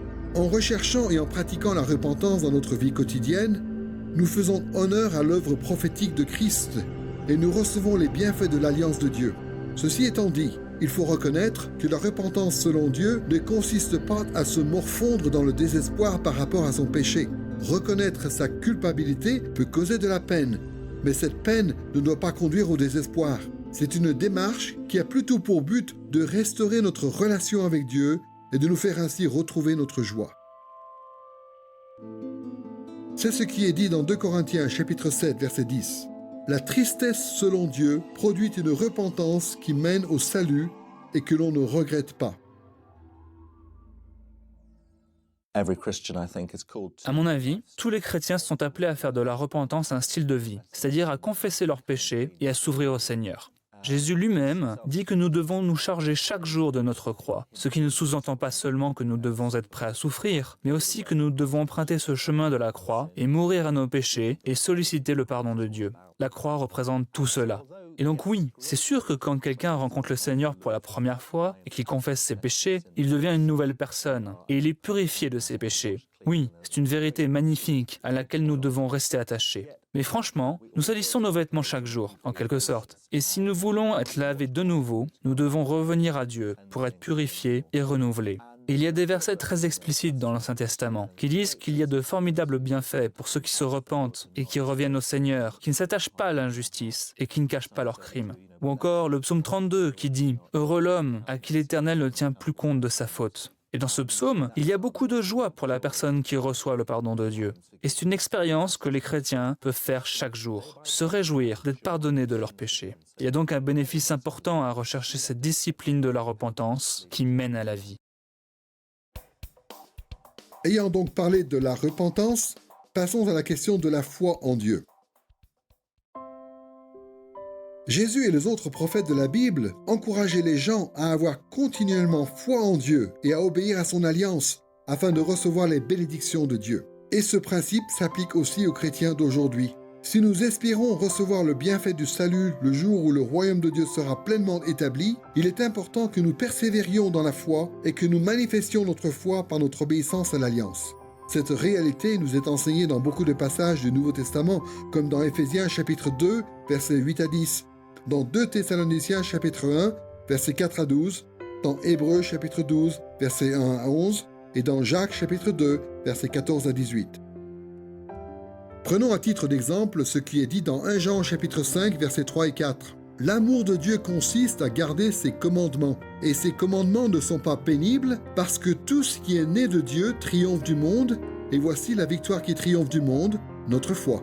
Jean explique ici que la vraie foi est une foi qui triomphe et qui persévère, à la fois dans son allégeance à Dieu et dans les fruits qu'elle porte, à savoir l'obéissance aux commandements de Dieu. Certes, il est difficile de persévérer dans la foi et dans l'obéissance alors que nous attendons encore que Dieu accomplisse toutes ses promesses. Mais cette tension a caractérisé la vie du peuple de Dieu à toutes les époques. Cela a été le cas dans l'Ancien Testament et dans le Nouveau Testament et à toutes les étapes de l'histoire de l'Église. Mais nous savons que les promesses de Dieu sont parfaitement fiables et que Christ va revenir un jour pour finir ce qu'il a commencé. Vous savez, l'apôtre Paul est très clair dans ses épîtres en ce qui concerne la motivation de notre fidélité en Christ. Cette motivation consiste à se souvenir de ce que Christ a fait pour nous, à penser à notre salut. Elle est là, la motivation la plus fondamentale. Mais en même temps, vous savez, la Bible n'hésite pas à nous montrer d'autres motivations. D'abord, la Bible parle très franchement du fait qu'il va y avoir un jugement un jour. Nous allons devoir rendre des comptes, des moindres de nos paroles et des moindres de nos actes. Eh bien, cela devrait motiver notre fidélité. Nous avons aussi cette vision plus globale qui nous enseigne que notre joie la plus profonde vient de notre obéissance à Dieu. Et qui ne voudrait pas connaître cette joie? Pourquoi nous priverions-nous de cette joie quand on sait qu'on n'obéit pas juste pour éviter le châtiment et le jugement de Dieu, mais aussi pour recevoir les nombreux bienfaits qu'il nous donne par le moyen de notre obéissance. L'Écriture nous enseigne encore autre chose. Notre vie est exposée au regard du monde, et la crédibilité de notre témoignage chrétien repose en grande partie sur ce que le monde peut constater concernant notre fidélité à Christ. Vous savez, il y a là un enjeu de taille. Tout cela nous montre qu'il y a plusieurs motivations à vivre fidèlement en Christ. Un jour, notre foi sera pleinement validée et récompensée, le jour où Jésus reviendra et où nous recevrons tous les bienfaits dont il a parlé. Il ne sera alors plus question de repentance et notre foi sera comblée. À partir de ce moment-là, nous vivrons tous ensemble dans le royaume de Dieu qui aura été pleinement et parfaitement établi sur la terre et nous profiterons de tous les bienfaits de son alliance. Mais en attendant ce jour, le fait de vivre dans cette relation d'alliance avec Dieu doit être caractérisé par le fait que nous nous repentions de nos péchés et que nous persévérions dans la foi. Et si nous vivons ainsi dans la fidélité à notre Seigneur, la correction de Dieu nous sera moins pénible et ses bénédictions futures nous seront augmentées. Dans cette leçon, nous avons vu que Jésus de Nazareth assumait et accomplissait l'office de prophète. Nous avons étudié le contexte de l'Ancien Testament relatif à cet office. Nous avons parlé de l'accomplissement en Jésus de cet office en notant que Jésus en avait toutes les qualifications et qu'il remplissait la fonction et qu'il accomplissait toutes les attentes qui reposaient sur cet office à l'issue de la période de l'Ancien Testament. Et enfin, nous avons réfléchi à l'application présente de ces divers points en nous intéressant particulièrement à l'étendue et au contenu de la révélation prophétique de Christ dans l'Écriture. Il peut être très utile pour les croyants de bien comprendre en quoi Jésus a accompli l'office d'un prophète. Cela nous permet de mieux nous tourner vers le royaume de Dieu et vers son dessein. Cela nous aide à être attentifs aux enseignements de Jésus tout au long de la Bible et à nous y soumettre. Cela nous donne un cadre pour comprendre sa révélation. Et cela nous permet d'être certains que Dieu va réaliser toutes les prophéties de Jésus qui concernent son retour et notre salut éternel.